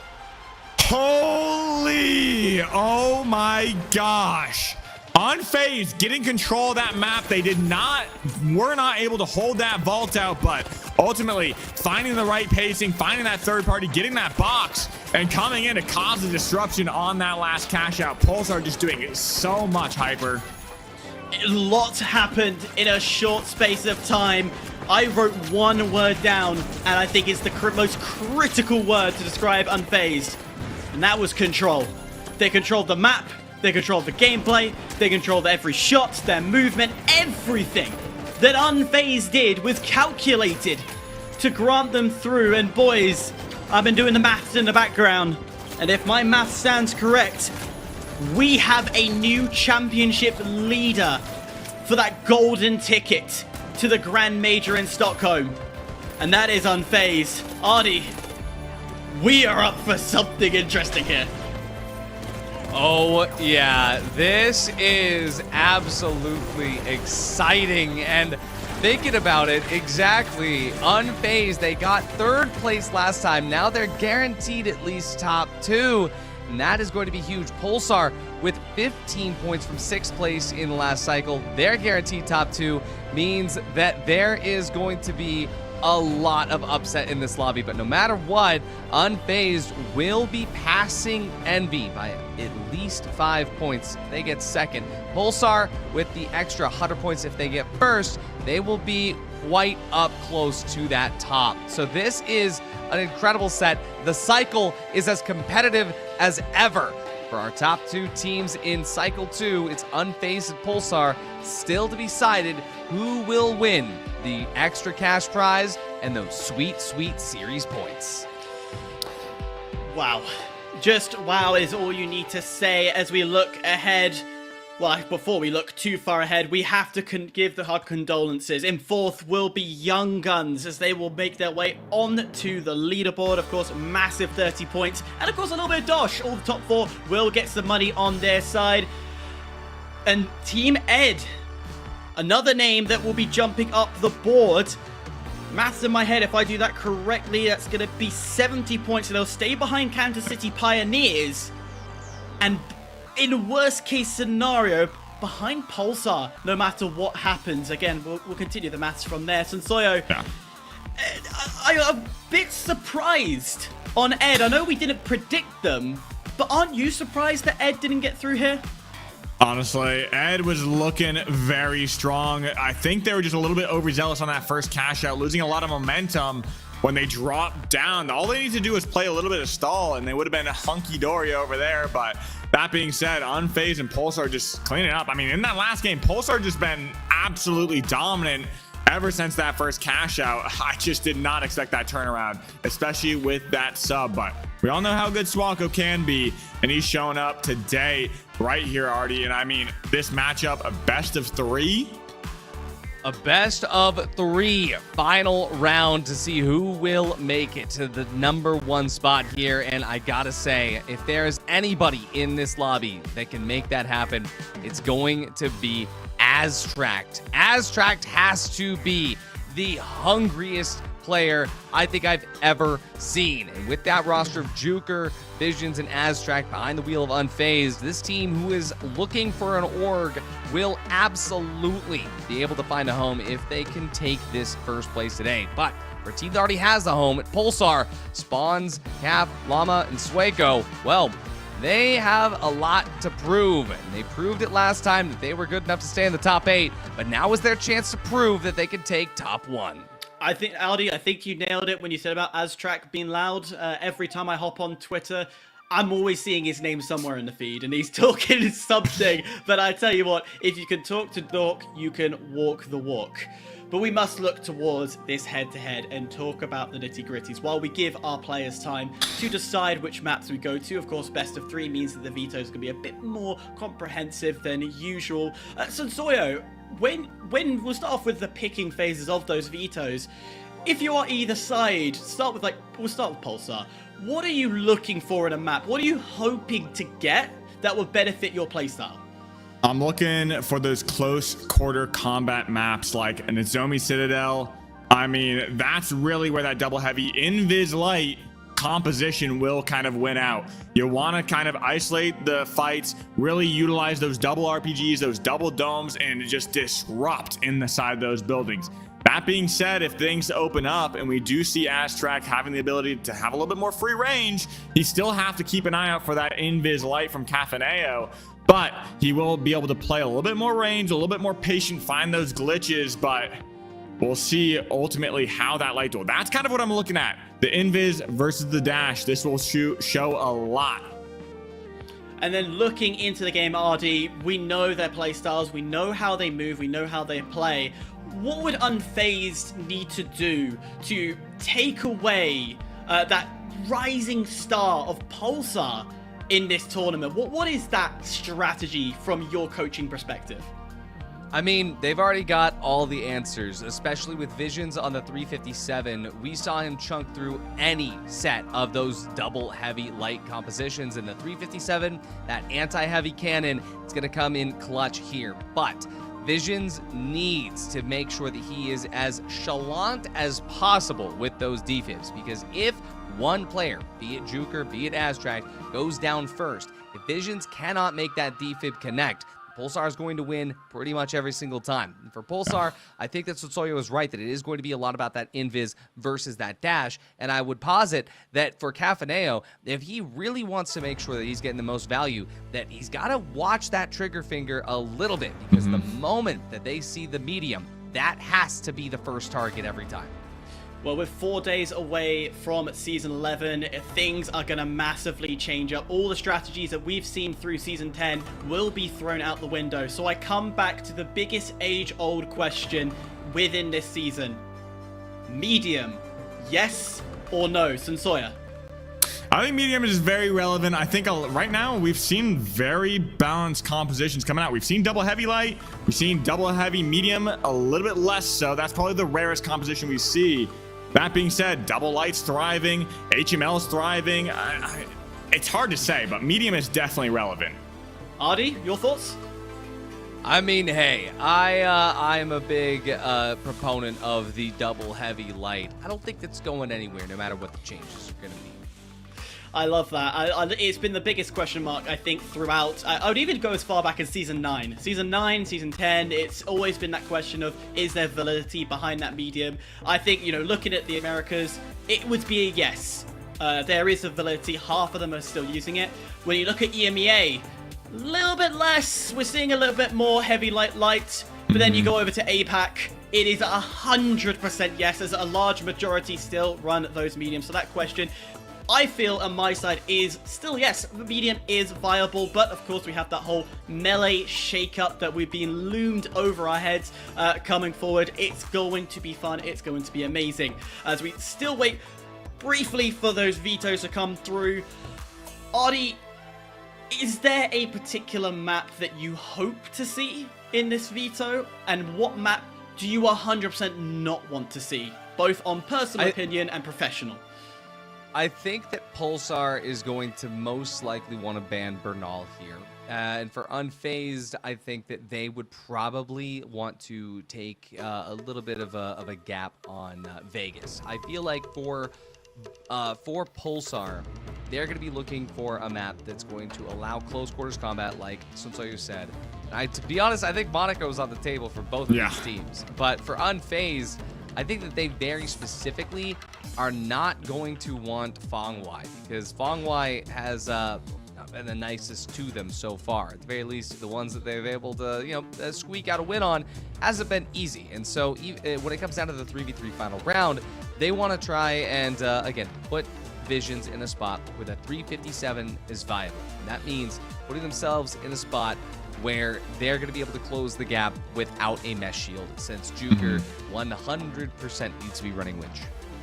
Let's cast our minds back to the very start of Top 8. We got here, all 8 teams, nice and fresh, bushy-eyed, happy and ready to go forward. And one of the biggest things was Pulsar dropping to that lower bracket. Yeah. Sensoyo, like, did you feel at any point during their run back into this upper bracket, did you feel that Pulsar had any doubts amongst them? I don't think there was any doubts. I think they were just kind of warming up, finding the connection with that substitute of Swako. But I mean, once they dropped out of that first round, it was just hitting the ground running. Ultimately, they've been doing so well. They've picked up their bootstraps and were able to just make that run through and through. And I mean, they've been taking the lead ever since. That being said, Unfazed, just super consistent in these cash outs, doing so well, ultimately found their way here where they are right now. And is it consistency? Is it going to be the momentum from Pulsar? I don't know. It's a big toss-up to me. Hyperactive. Talking of the other side of Unfazed, stayed in that upper bracket, didn't even have to think about it twice, got it done in 2. Artie, when you're in that position where you get to watch 2 games, well, 2 upper brackets to go through, and then immediately hop back into that game, what is your mentality going into that game back, and then winning it, and then maintaining it? How do you maintain such a positive attitude after sitting cold for 2 brackets? I mean, the only way to do it is just by being actively engaged in watching the games and understanding that you are learning from watching. That is one of the things. If you feel like you're being left out, then you're missing the point. You're missing the positive. You don't always see the brighter side in life. And I attribute a lot of that mentality to Oppo. Shout out Auntie's Goo Boys. But I will say this, is that for both Pulsar and Unfazed, not only in this bracket have they had a couple of moments where things might have just been a little bit scary at times, but to be honest, both of these teams have had an entire season of feeling that way. And so, no doubt, through a culmination of all of their efforts, have they been able to make it to where they are today, right now. That's not to say that all these teams haven't been doing the same thing. The finals, esports, is a tough place for a lot of players, but at the very least, the end of the day, this is the game that we all love more than anything else. And just being here, just being a part of it, is more than enough for all these teams to stay positive. Vetoes are starting to get locked in. I say locked in. Locked in. And quickly before we pull them up, our only Canadian has disappeared. Sorry, Apo. I was rooting for you. But the maps are here. We saw that previously we had the beautiful Nozomi Citadel. That, of course, will be picked. Unfazed did not want Fortune. We're going to say goodbye again, Artie. Sorry.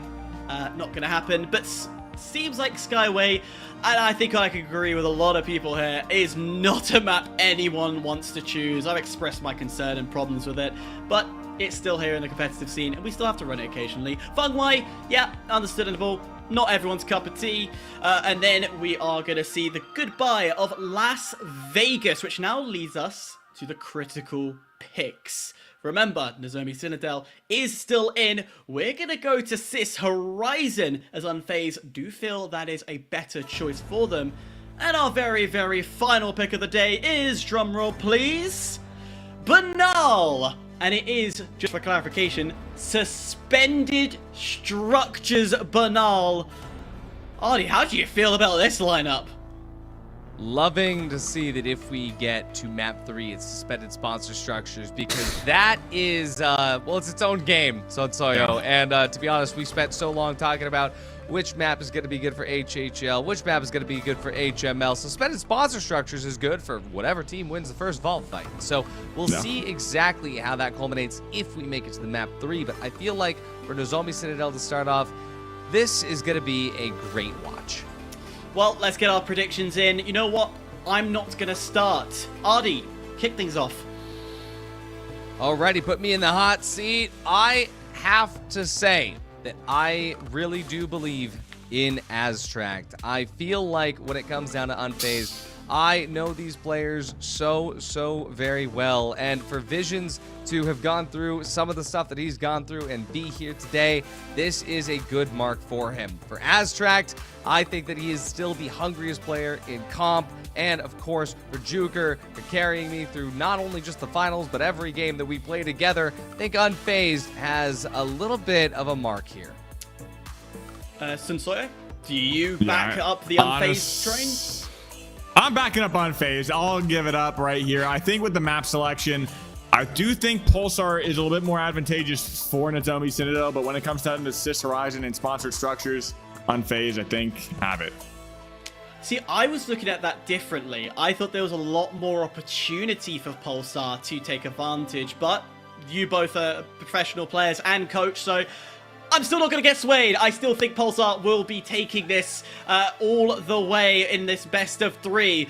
But it is the grand finale, the time we see who will be coming home with $2,000 and 100 points. Ardi Sunsoyo. Let's crown a champion. Here it is. It's all come down to this. A long cycle and a long morning. Sunsoyo, for these players, it's still going to be a long road ahead, no matter what happens at the end of the day. Yeah, it's a long best of 3. That being said, we do see that pad gateway rotating them all the way over to the box on Unfazed. Llama and Pulsar making their way downtown, finding this jump pad as well. They're going to be ready for this Goo to block any incoming damage with that heal ball as well. I love this kind of off angle, this unorthodox, mainly people jump right through that big window, but this is going to be a great position to equalize this high ground. 100%. This looks to me that Pulsar, they're ready with a plan in mind, and Unfazed, they are just going to be able to face tank this. No worries at all. But for Visions, he takes a lot of damage, and we talked about this before, that Pulsar needs to look to take out that medium early. They're absolutely going for it, and that's Cav taking out Visions with a fervor. But at the same time, Unfazed, they clap back. Llama goes down. Sueko and Cav, they are going to get healed back up, though. Question is, will Az be able to survive? There's anybody that could do a 1v2 like this. It's going to be Az. He gets the first dash, does not take any damage, but the other heavy got rezzed. Now he's got to take out Llama, but unfortunately, the controller can only go so far, and Unfazed take the first wipe. Pulsar have the vault in hand. Yeah, which means they're going to be able to get this plug early on with about 10 seconds left for that respawn timer. That being said, I mean, over here on this high ground, it can be quite difficult to make this push, especially against a double heavy. But if any team could do it, Unfazed is the team I have my money on. That being said, here they go, spawning down in that bottom left area, going to be able to make their way up. And I mean, Pulsar taking control of this billboard. This is, well, good height control, but for Unfazed, they have good self-control to not just dive in unnecessarily. And the C4 will open up the rooftop, allow Juker to get a vertical winch on this cash out, but before going too far out, they know that there could be an invis light ready and waiting on an angle. Juker looks, but doesn't find him. Instead, one floor down is where he would have found the remaining double heavy. I think they both spotted each other here. There's definitely some knowledge being exchanged, but Juker, he's got the dome. The glitch barrel does actually connect. He kidnaps Llama, and one heavy down so far. The second heavy falls, and Calf is the last alive, and he's found immediately. Sunsoyo, what a fight! Absolute explosive fight. Beautiful glitch. Amazing winch, and just absolute brilliant cleanup from the side of Unfazed. They're going to be able to get this flip, and if you're on the side of Unfazed, holding this high ground is a little bit better than what Pulsar had. Going to be setting up a pre-pad stall right beneath that point. That's going to offer a few more seconds on that stall. That being said, Pulsar spawn back in, and that's their turn to make their approach over towards this billboard. But Juker going to be getting some nice tickles with that shack. Great phrasing. That's the word that we chose. All right, Sunsoyo. Well, let's see if he can tickle back. Because Juker, he is still, I mean, he's tickling. You're not wrong. I mean, Sueko, feeling quite tickled, is down on the bottom, and it seems to be the Unfazed will be able to go through this. And note the health bars. Unfazed, untickled. Llama goes down, and Sueko, I'll drop it. Sueko is, well, trying to get his health back. Visions drop the cash out, and Sueko, he's just going to get absolutely gunned down. Cap, last up once more. Sunsoyo, this is looking like Unfazed just needed a little time before they were ready.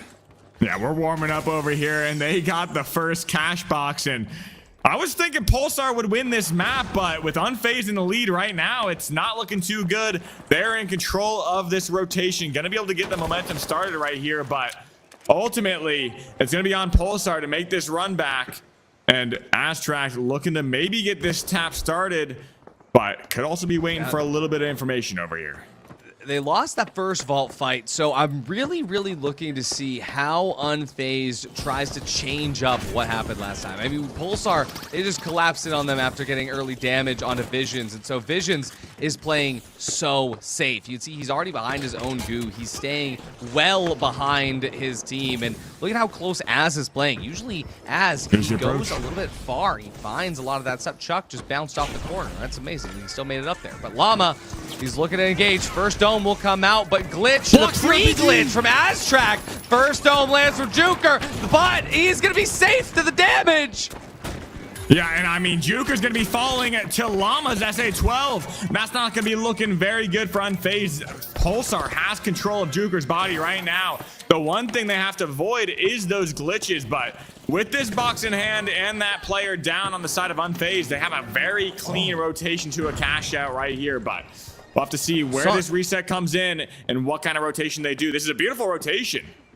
They decided not to finish the team fight, which is so interesting coming from Pulsar, especially considering that Visions could have gotten involved with the defib, but Juker coins back in, and Az, he's trying to take advantage of the fact that the vault fight was not respected, but Az is not respected as Calf guns him down. Juker somehow manages to stay alive, but Llama does not. Visions hits the shot from 357, and now all of Pulsar is combining on top of Aztrack's body. Make sure that res does not happen. Juker is the last alive, and Sueco and Calf, they are trying to make sure that they can finish this off cleanly. But Juker wants those coins, Sonsoyo.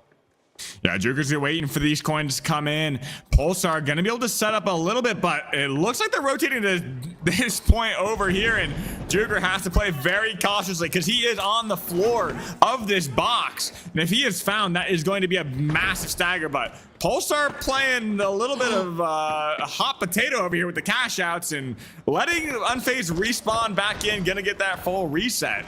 Interestingly enough. It's so interesting that they've waited this long, but look at this engagement. The pad goes up, but Visions is down, and Juker, he's going crazy, but Calf goes down first, and Juker is down again. Aztrack last alive, and this is not going to be winnable for the light that could. And that will be Pulsar surviving with just a singular heavy. The coach lives. And when they wanted to go to B, now they're going to C. I'm not sure what they want here, but they're going to find this reset, going to finally get this plug-in, I hope, as Cafaneo is going to be respawned, rezzed right back up from Swalco, and that's going to be C. Finally getting started over here.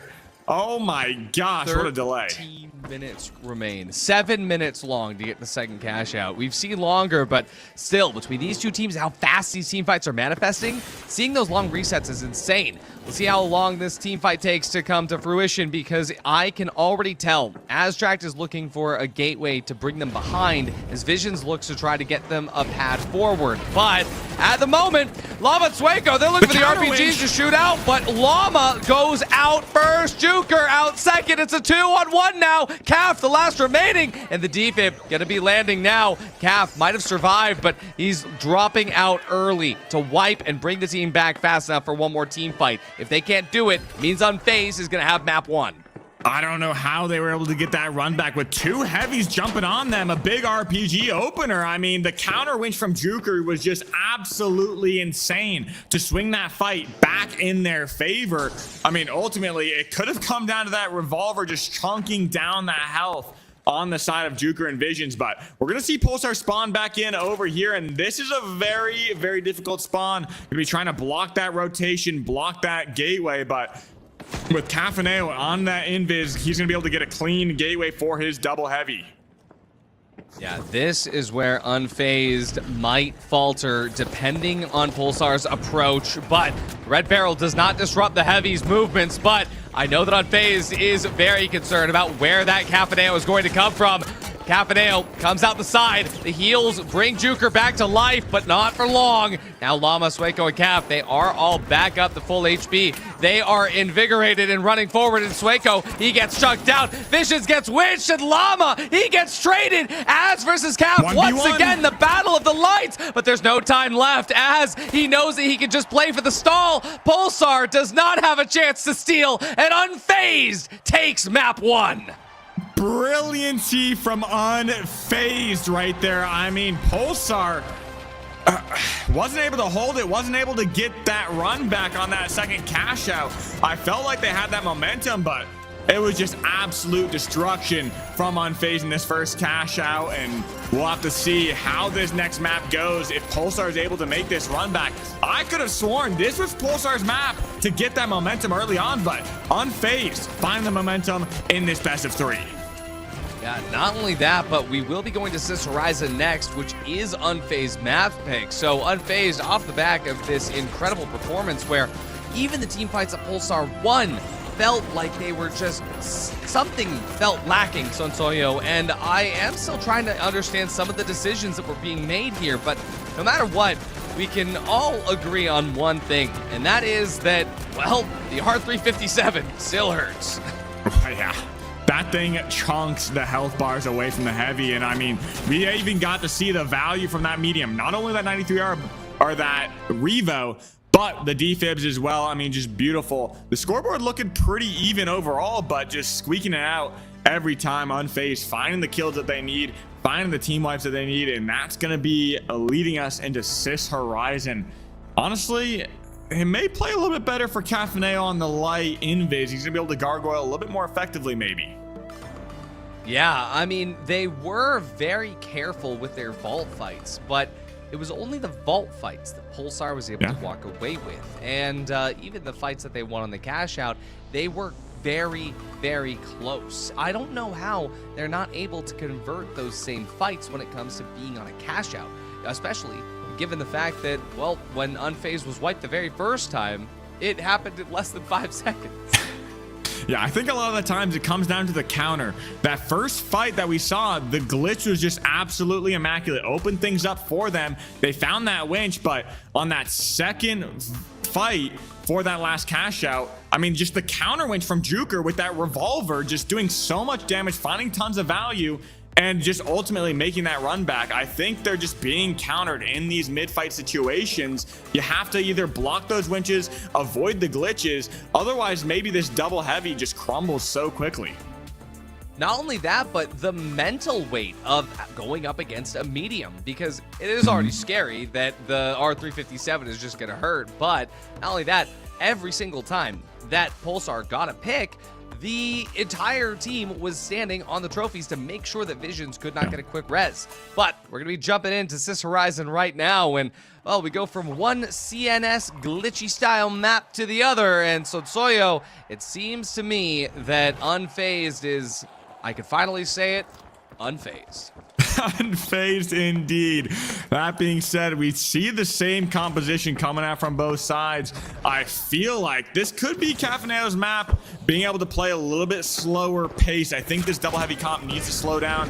Find a beautiful RPG right through that hole, but I think it's going to be healed right back up, but blocking that RPG as well. But that glitch is going to come out in full force, and Pulsar is going to have to look for this reset. The box still yet to be tapped, but Cafaneo looking for that invis, kind of sneaking around right by Aztrak. This could prove just such a dangerous situation for him. The RPG comes out from Swalco, and it's going to be Cafaneo, going to be taken out by Aztrak over the other side. They don't see him!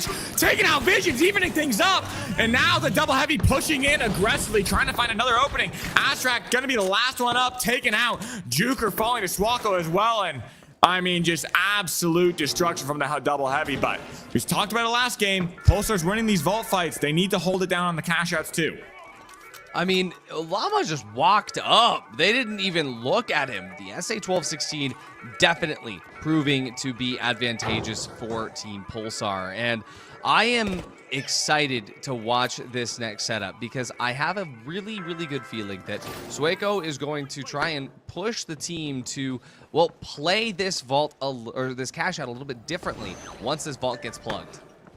Yeah, exactly. I mean, we saw it right there. They avoided the glitch. They avoided the RPG. They were able to renegotiate that fight and just reposition. But here, this fight is going to be breaking out pretty early on. That glitch just taking out 2 of the opponents. But Llama wastes an RPG on the ground. He's not going to be able to find any value with that. Swalko now going to find some value as well. But Juker pushing in very aggressively right here. Drops a dome, trying to buy a little bit of protection. But Visions goes down from Cafaneo. That Invis proving so valuable. And Juker going to be taken down, and that's going to be unfazed dropping. Well, I mean, we all remember from prior seasons of comp, the SA-12-16 being the absolute demon against HML. Llama is here to prove that that has not changed quite just yet. I mean, I love myself some SA-12 gameplay. It's my favorite weapon personally, so I love to see it.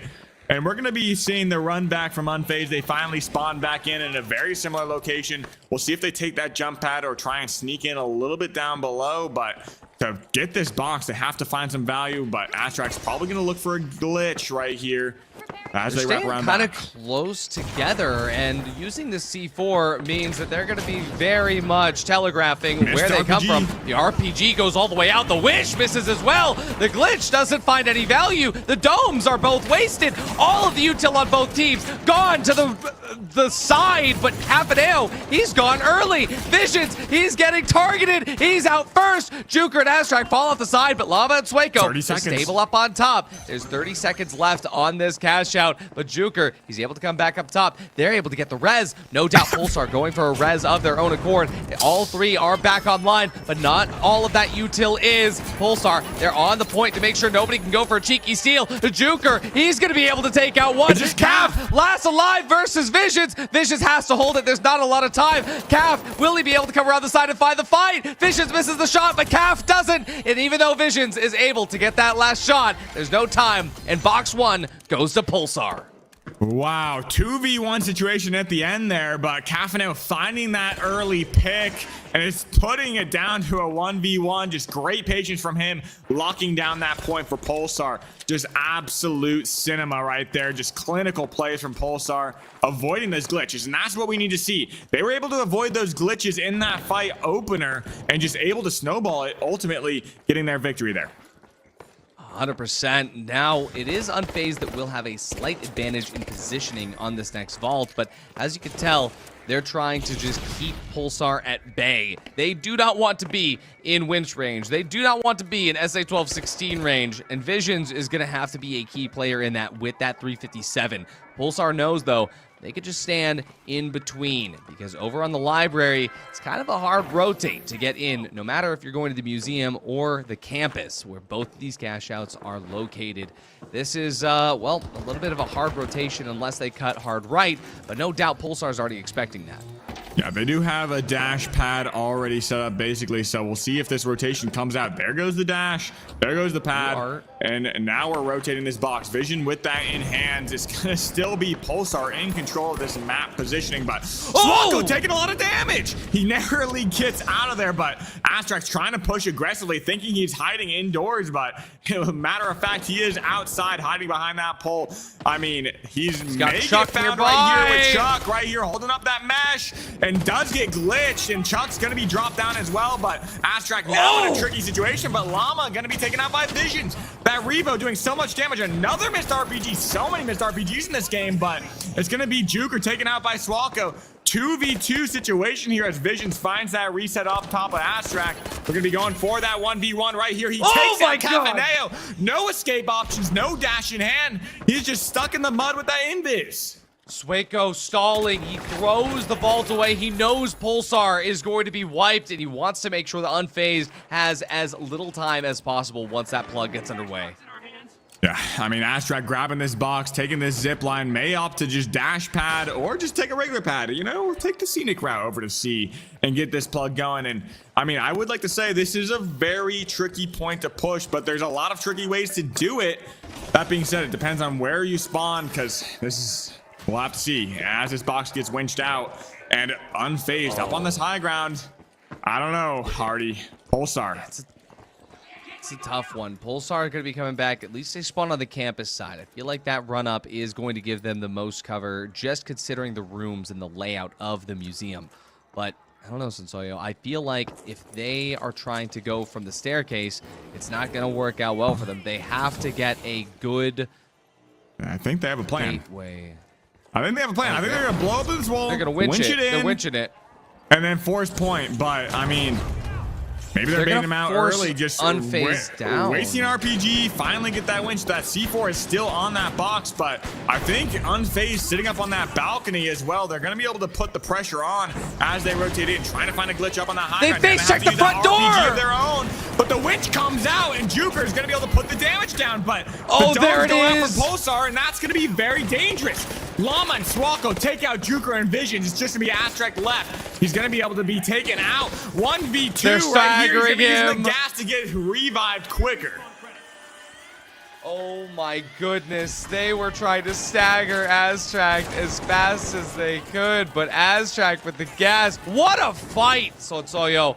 I think we're going to map 3. I do not think that there will be a solid attempt, because even though there's going to be 30 seconds left by the time Unfazed come back in, the walkover from campus, the run up to try to get in here, that was such a calculated push. Exactly, 2 domes. They didn't even spawn on campus. A winch, a mesh. Oh, there's no shot. There's no shot.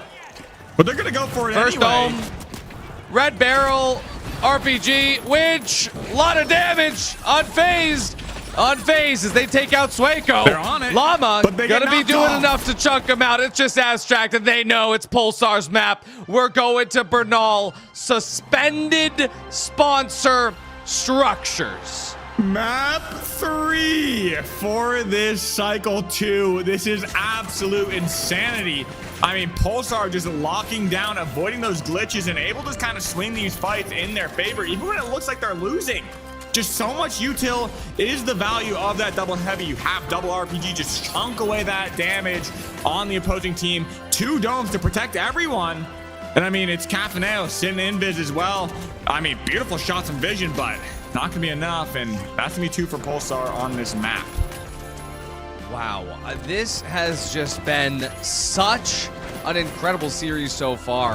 And it is neck and neck. I have no idea how this third map is going to go, but the fact that both of these games were just entirely unpredictable, I'm just in awe of the level of competition we have in the finals. Yeah, exactly. It's going to be up to Pulsar, to me, to fight up an uphill battle over on Bernal suspended structures. I mean, that being said, you said it kind of in the pre-game, pre-match lobby where it's kind of who plugs it first. But we'll have to see if they're going to be locking in that SA-12 on this map, because hopefully they're going a little bit longer range. Yeah, this can honestly be the most insane set, given that it is suspended sponsor structures on Bernal. I'm expecting a lot of chaos here. I don't think that either team really wanted it to go to this particular variant of Bernal, but what I can say is that, yeah, you nailed it on the head.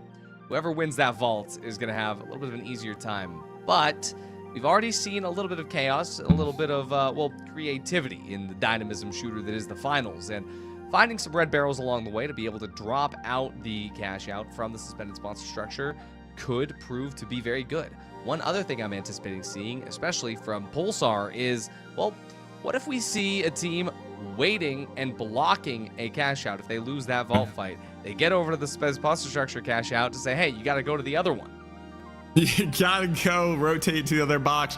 I mean, that's a fair play. That being said, we may see a little bit of a KS-23 action come out that could be proving advantageous for dropping these boxes down and forcing the point, but ultimately we're gonna have to see, because we're going to Bernal suspended structures already.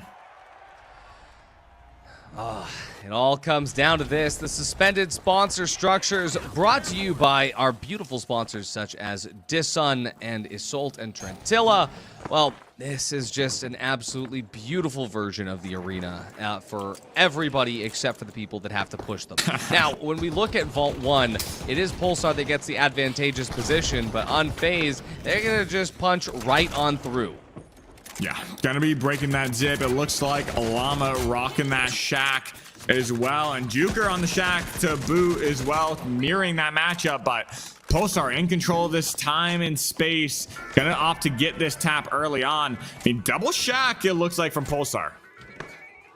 The double shack makes a lot of sense on Bernal, and this is one of those things where it makes sense in theory, but you almost never see it in play, especially not in such a high-stakes match like this. But Pulsar is wasting absolutely no time trying to get over there, but so is Unfazed. Both teams are trying to get there first, with or without the vault. Pulsar gets there just a little bit faster, and for Unfazed, they will need to rely on this angle pad to get them in exactly where they want to be. The whole team takes it, but all of them make it just on slightly different levels. Pulsar already on the ultimate height. Seems to be that Visions is ready and opening with those damages, but Juker takes out Cap, and that's going to be detrimental to Pulsar. No heals remaining for the two heavies except for Chuck, and Chuck has been dealt with already. Juker and Visions all on the angles while Llama is down to 1 HP. He has to drop out, but he's caught before he can. Sueco holds his ground on the top, but as Aztrack pushes and the rest of the team comes in, Pulsar is wiped and Unfazed has the most advantageous position in the game. I mean, you saw that Revo just destroying those heavies.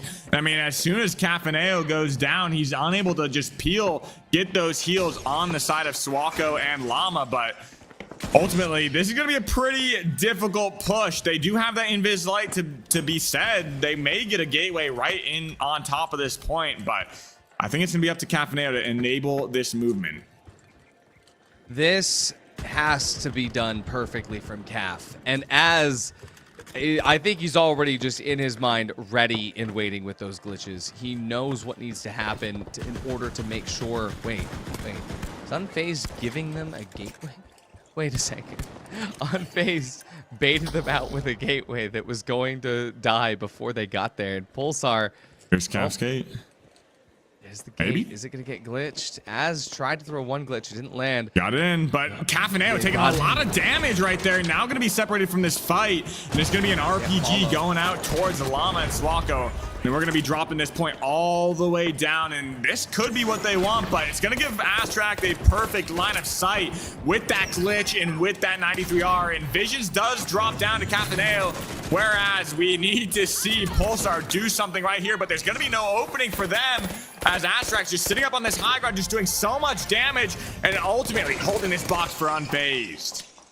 One fight is all it has taken for all of these teams to set the bar. But for Unfazed, winning the very first fight here has allowed them to get the first box, even if the only fight that has come after it didn't go their way. And that is why Suspended Sponsor Structures takes a different level of mind games. Now, you can see Cash Out C is already precariously postured up on the Isolt sponsored structure. But, so Soyo, what are the odds that it goes to the Cathedral instead? I mean, both of these points are very difficult. I feel like these have very similar flavors to be said. I mean, you do not want to be on that attacking that Cathedral because that high ground is just still so hard to push. That being said, it may be a little bit better if Pulsar ends up on the shorthand of this stick for this next vault fight, but we'll have to see how this goes as Unfazed posturing up on this high ground and Pulsar making their way in. And Unfazed, they are going to be dropping it a little bit early as they put Aztrack in the position to try to find Pulsar out early. And as Sueco opens the door, he's met with nothing but bullets. Cafaneo breaks a window, baiting out the utility, but that utility will connect, giving a little bit of a hit marker, letting Aztrack know where the invisible light on the other team is holding. Pulsar got their fourth teammate, Chuck, ready and waiting for the attack that might not come out, but this Calf eats that red barrel for breakfast. Pulsar, they try to respond by eating that height. Instead, they eat Aztrack's bullets. Sueco, he's going to be going down as well, but Calf finds one onto the light, but it's a heavy and a medium. Taking the back shots is Calf. He gets another. Vision's going for the res, but is that going to cost him? The railing saves his life, and now the 2v1 goes down to a 1v1 again, but Visions gets the clutch. I mean, Cafaneo, very impressive fight, being with his back up against the wall, just unable to just fight up against that medium defib. That's why you bring that in. That's why this medium is so integral to Unfazed right here. I mean, Visions locking down with the Revo, locking down with the defibs as well. Just phenomenal awareness. I just can't believe what we are seeing, especially just given how incredible both of these teams are playing. But Unfazed is on a different level of locked in. And hey, we talked about it being a possibility before. They might actually go for the Cathedral unless Visions takes the call to just send it all the way over to the Assault structure. That looks like what they're doing. The goo pad comes out, but goo pad is a little bit scary since it can be chased by, but Pulsar, they're on a different timeline, different wavelength. So Soyo, it's going to be plugged.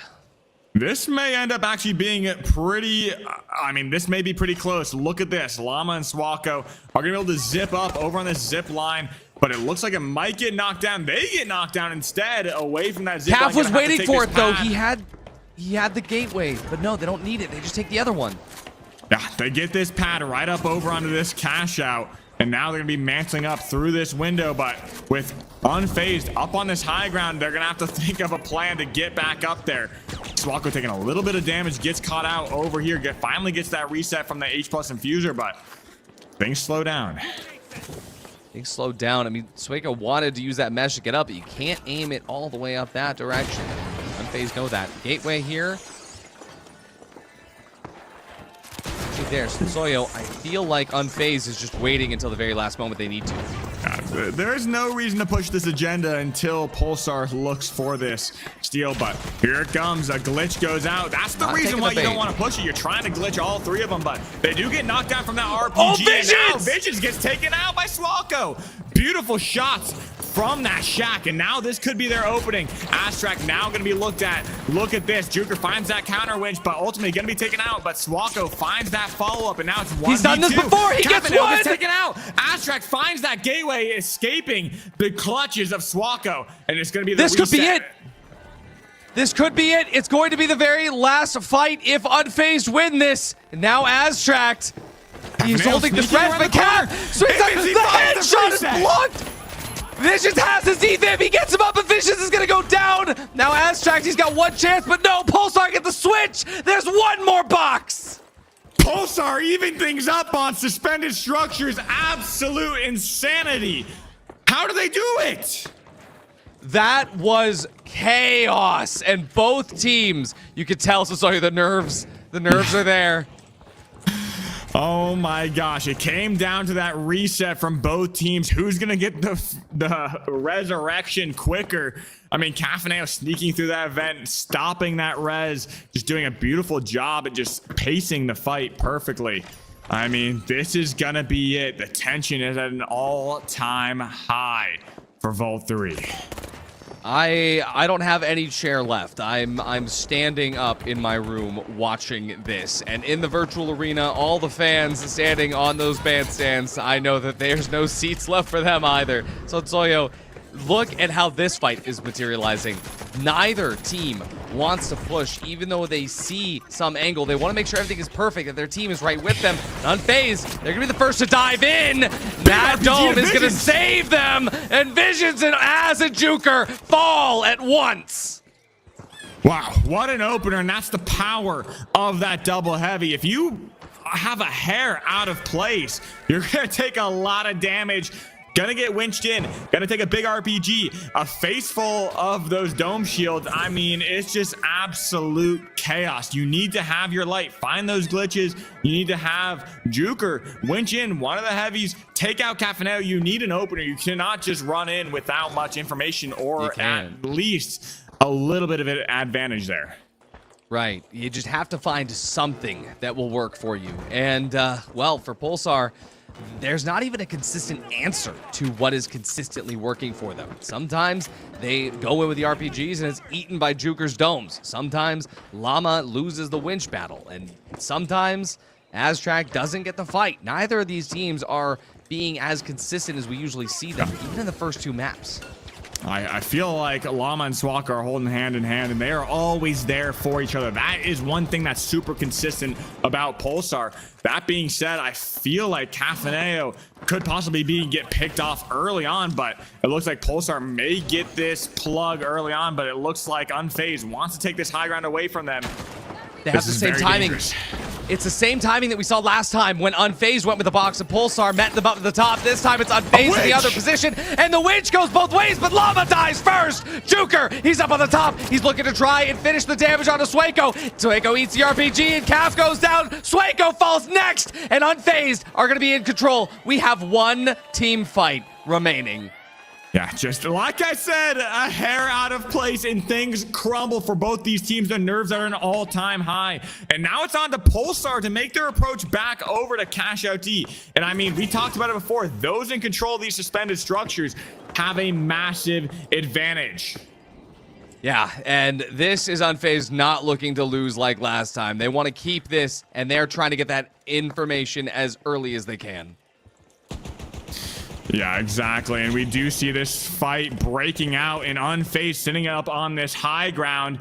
And it's going to be absolute beauty. But how do they make this approach? Does Pulsar get up? Do they try and get in this structure? But ultimately, we'll have to see, Artie.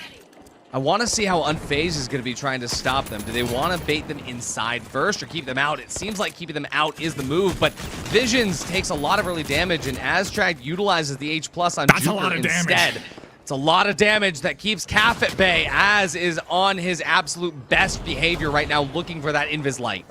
Yeah, this is very scary for Pulsar. They need to find an approach. 30 They're seconds. stuck on this staircase, and 30 seconds left. They have to make their approach. We need to see a gateway, but I think it got glitched. No, they're up on top, and there it is. Visions at half HP drops down. Sueco at half, but Juker stays alive, and Calf is the first to fall. Sueco is next, and Llama in the 1v3. He takes out Juker. It's a 1v2, but he's getting a lot lower, and that's Unfazed, who are your Cycle 2 winners. Oh my gosh. Unfazed. Unfazed.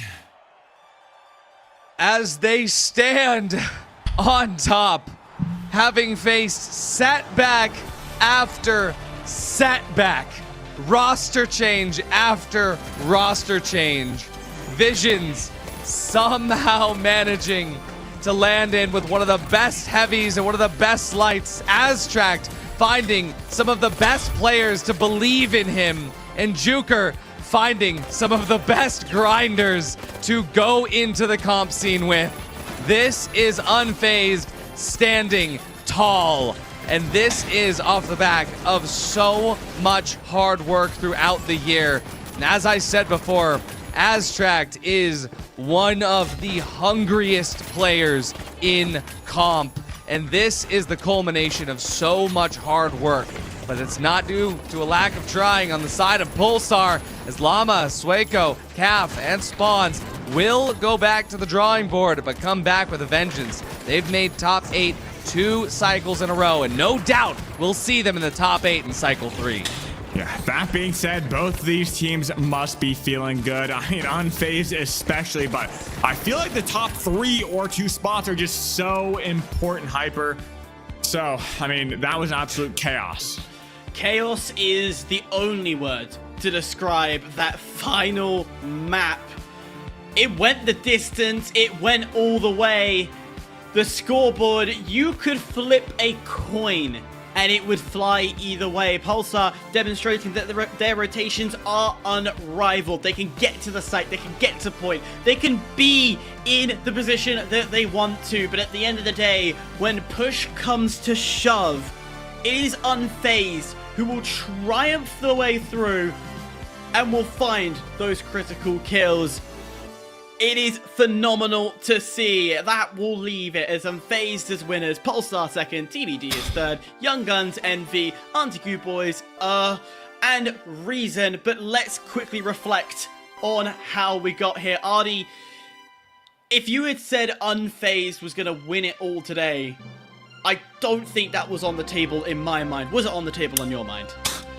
No, I mean, we knew that they had a lot of fervor getting into this, but to be able to take it all, especially after some of the hardships that they've faced all season, that is just an incredible story, and I am so thankful to, have seen it from the beginning, especially watching Unfazed go through their most recent roster change, having, lost Normalized to what is now Team Ed, and having to pick up Visions as the No Hours roster had dissipated.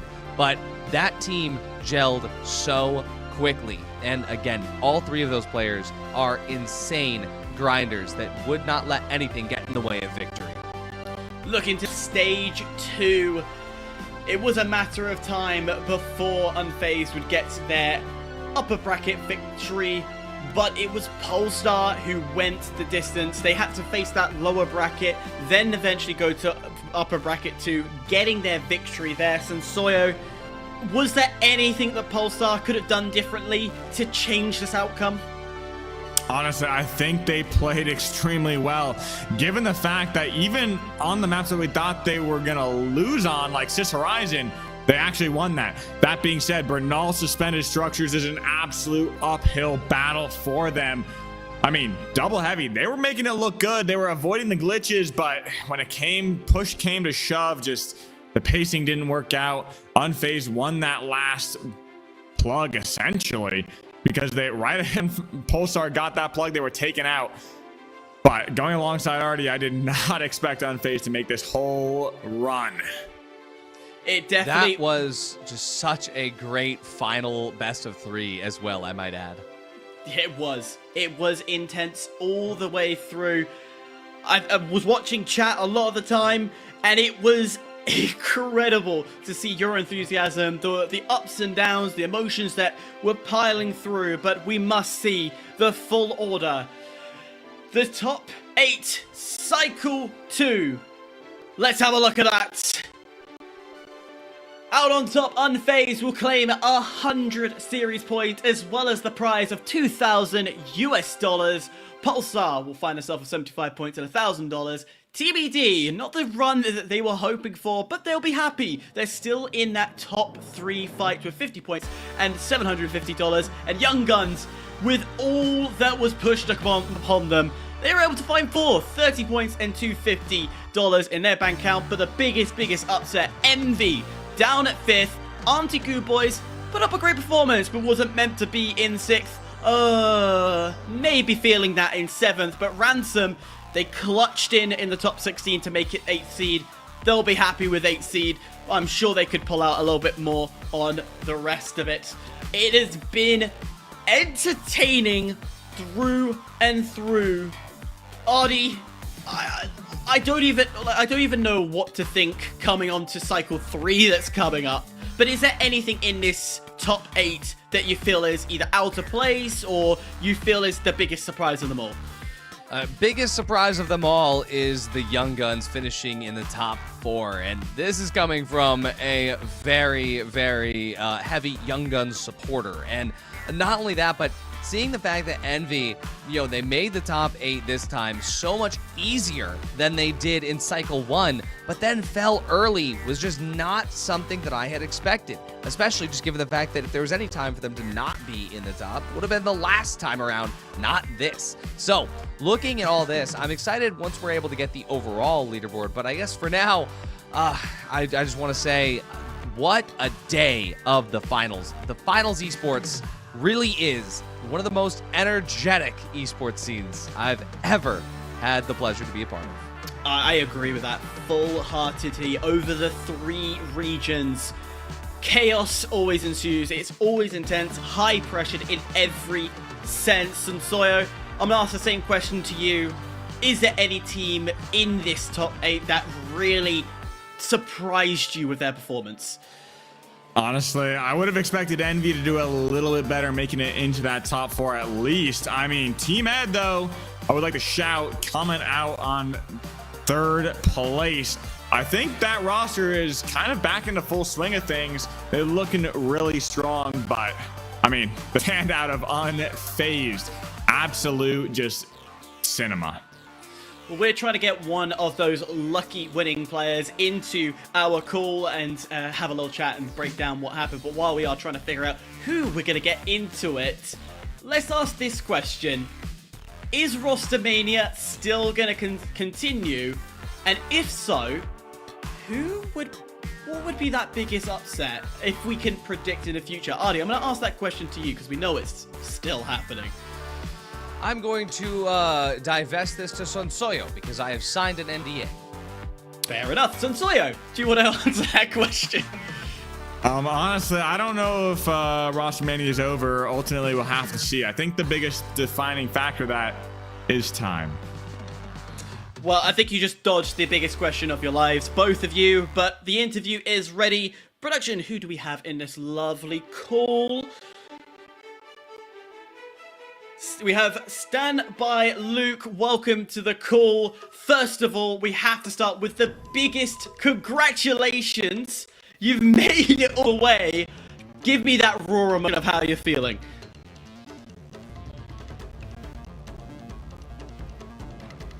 They were actually cooking, and I don't know, at the end I kind of thought they had it, so it was pretty sick. Yeah, absolutely incredible stuff. I mean, especially just given the fact that the entire season has been so wild. I mean, you yourself now not necessarily needing to play as much as before. I mean, tell us about that. I mean, is your role now mostly as a coach? How is the team sort of being supported through this? The roster change, obviously picking up Visions was relatively recent, all things considered.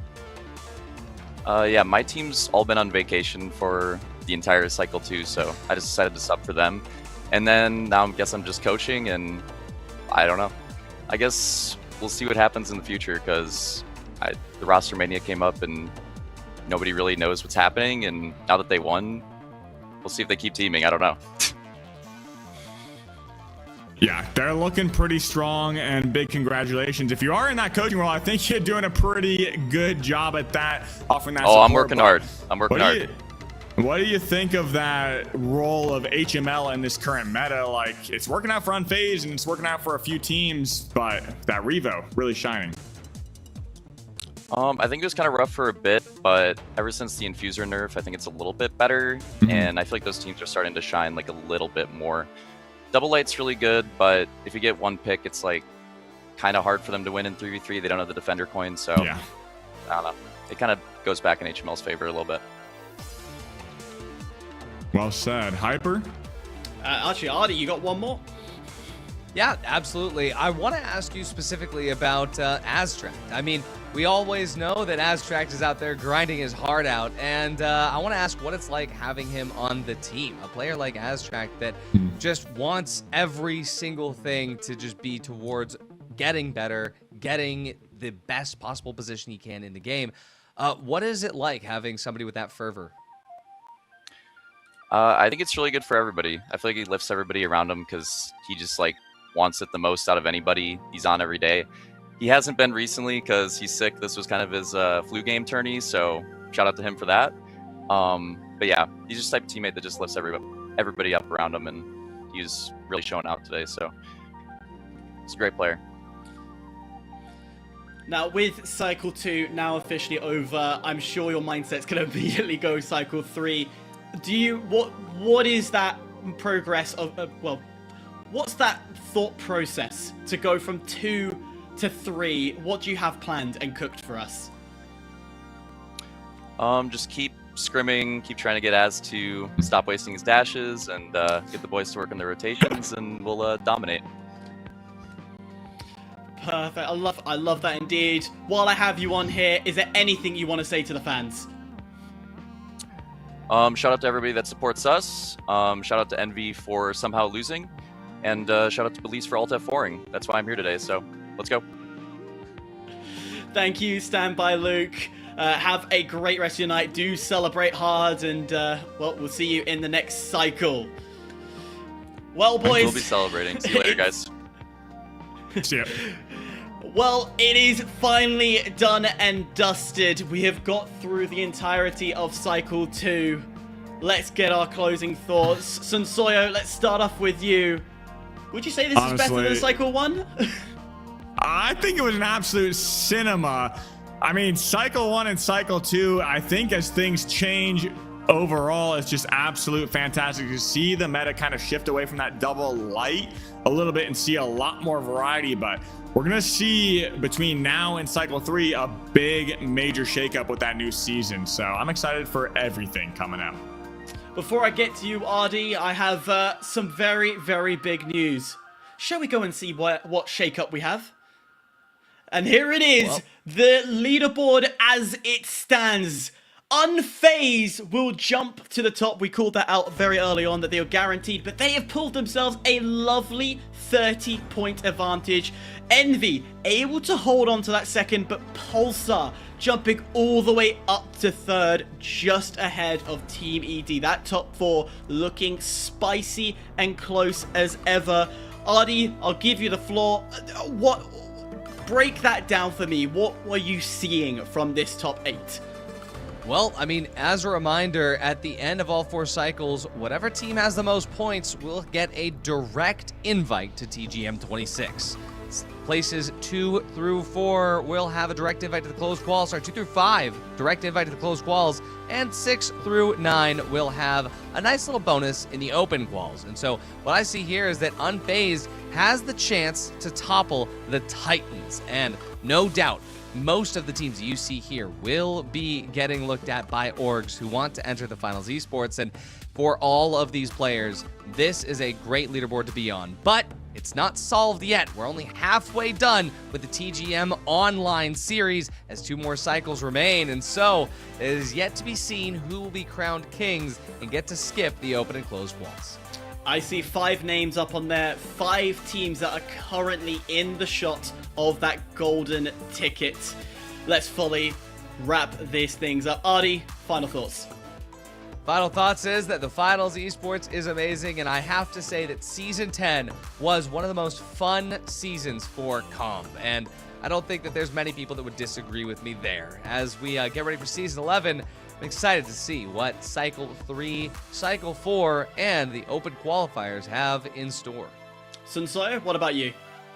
No, I'm feeling pretty good about everything. I just want to thank the viewers out there and everyone supporting in the back end. So, phenomenal show. Thank you, Artie and Sunsoil. Their socials are dropped below, so do go and follow them. Amazing people, as they do host, of course, the T16s. I can't be any more thankful for you guys to host those as well, so big shout out to them. Big shout out to our production, who have been fantastic. Absolutely love you all and love everybody from it, but the fight is not over. Come next week, EMEA will take the stage as we find which of the top 8 will win their Cycle 2 before a little bit of a break where we recycle it all again with Cycle 3. APAC will jump to the front first as the OFL will host the top 16 and then onto the beautiful top 8. And we just continue this cycle another 2 times. Ladies and gentlemen, Cycle 2 comes to an end. Thank you very much for watching. This is the greatest virtual show in the world. Have a great night.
stars, distant, watching. When will they arrive? Will your loved ones be disintegrated first or last? Will your family dog become their leader? With Halto's alien invasion insurance, you don't have to worry. Halto, we got your back. Now Volpe brings you our top 3 plays. In third place is Absolute Arthur with more point break action. There's an attack from behind. Ha! What a cheeky way to block that minigun. Absolute Arthur's about to run out of ammo. Boom! Well, you know what they say. What goes around comes around. Taking the number 2 spot and dodging our orbital lasers event is Purge, who's lurking like a shark looking for lunch. There's a poor chum. Chomp, this shark is hungry. But that fish looks like they might just be the one that got away. Wait, I think this might be one clever shark. Zap! No one expected sharks with laser beams, Scotty. Indeed. And it's Gold Jester 44908. That's our number 1 play in this episode. They're about to defend a cash out on their own, folks. Incoming. Wow, that's 2 opponents sent packing. Here comes the steal. Yikes. But that's a team wipe, and the cash out made safe. What a decisively dominant display to take this episode's top spot. Congratulations. Keep those powerful plays coming in, folks, and we'll see you back here for another episode very soon.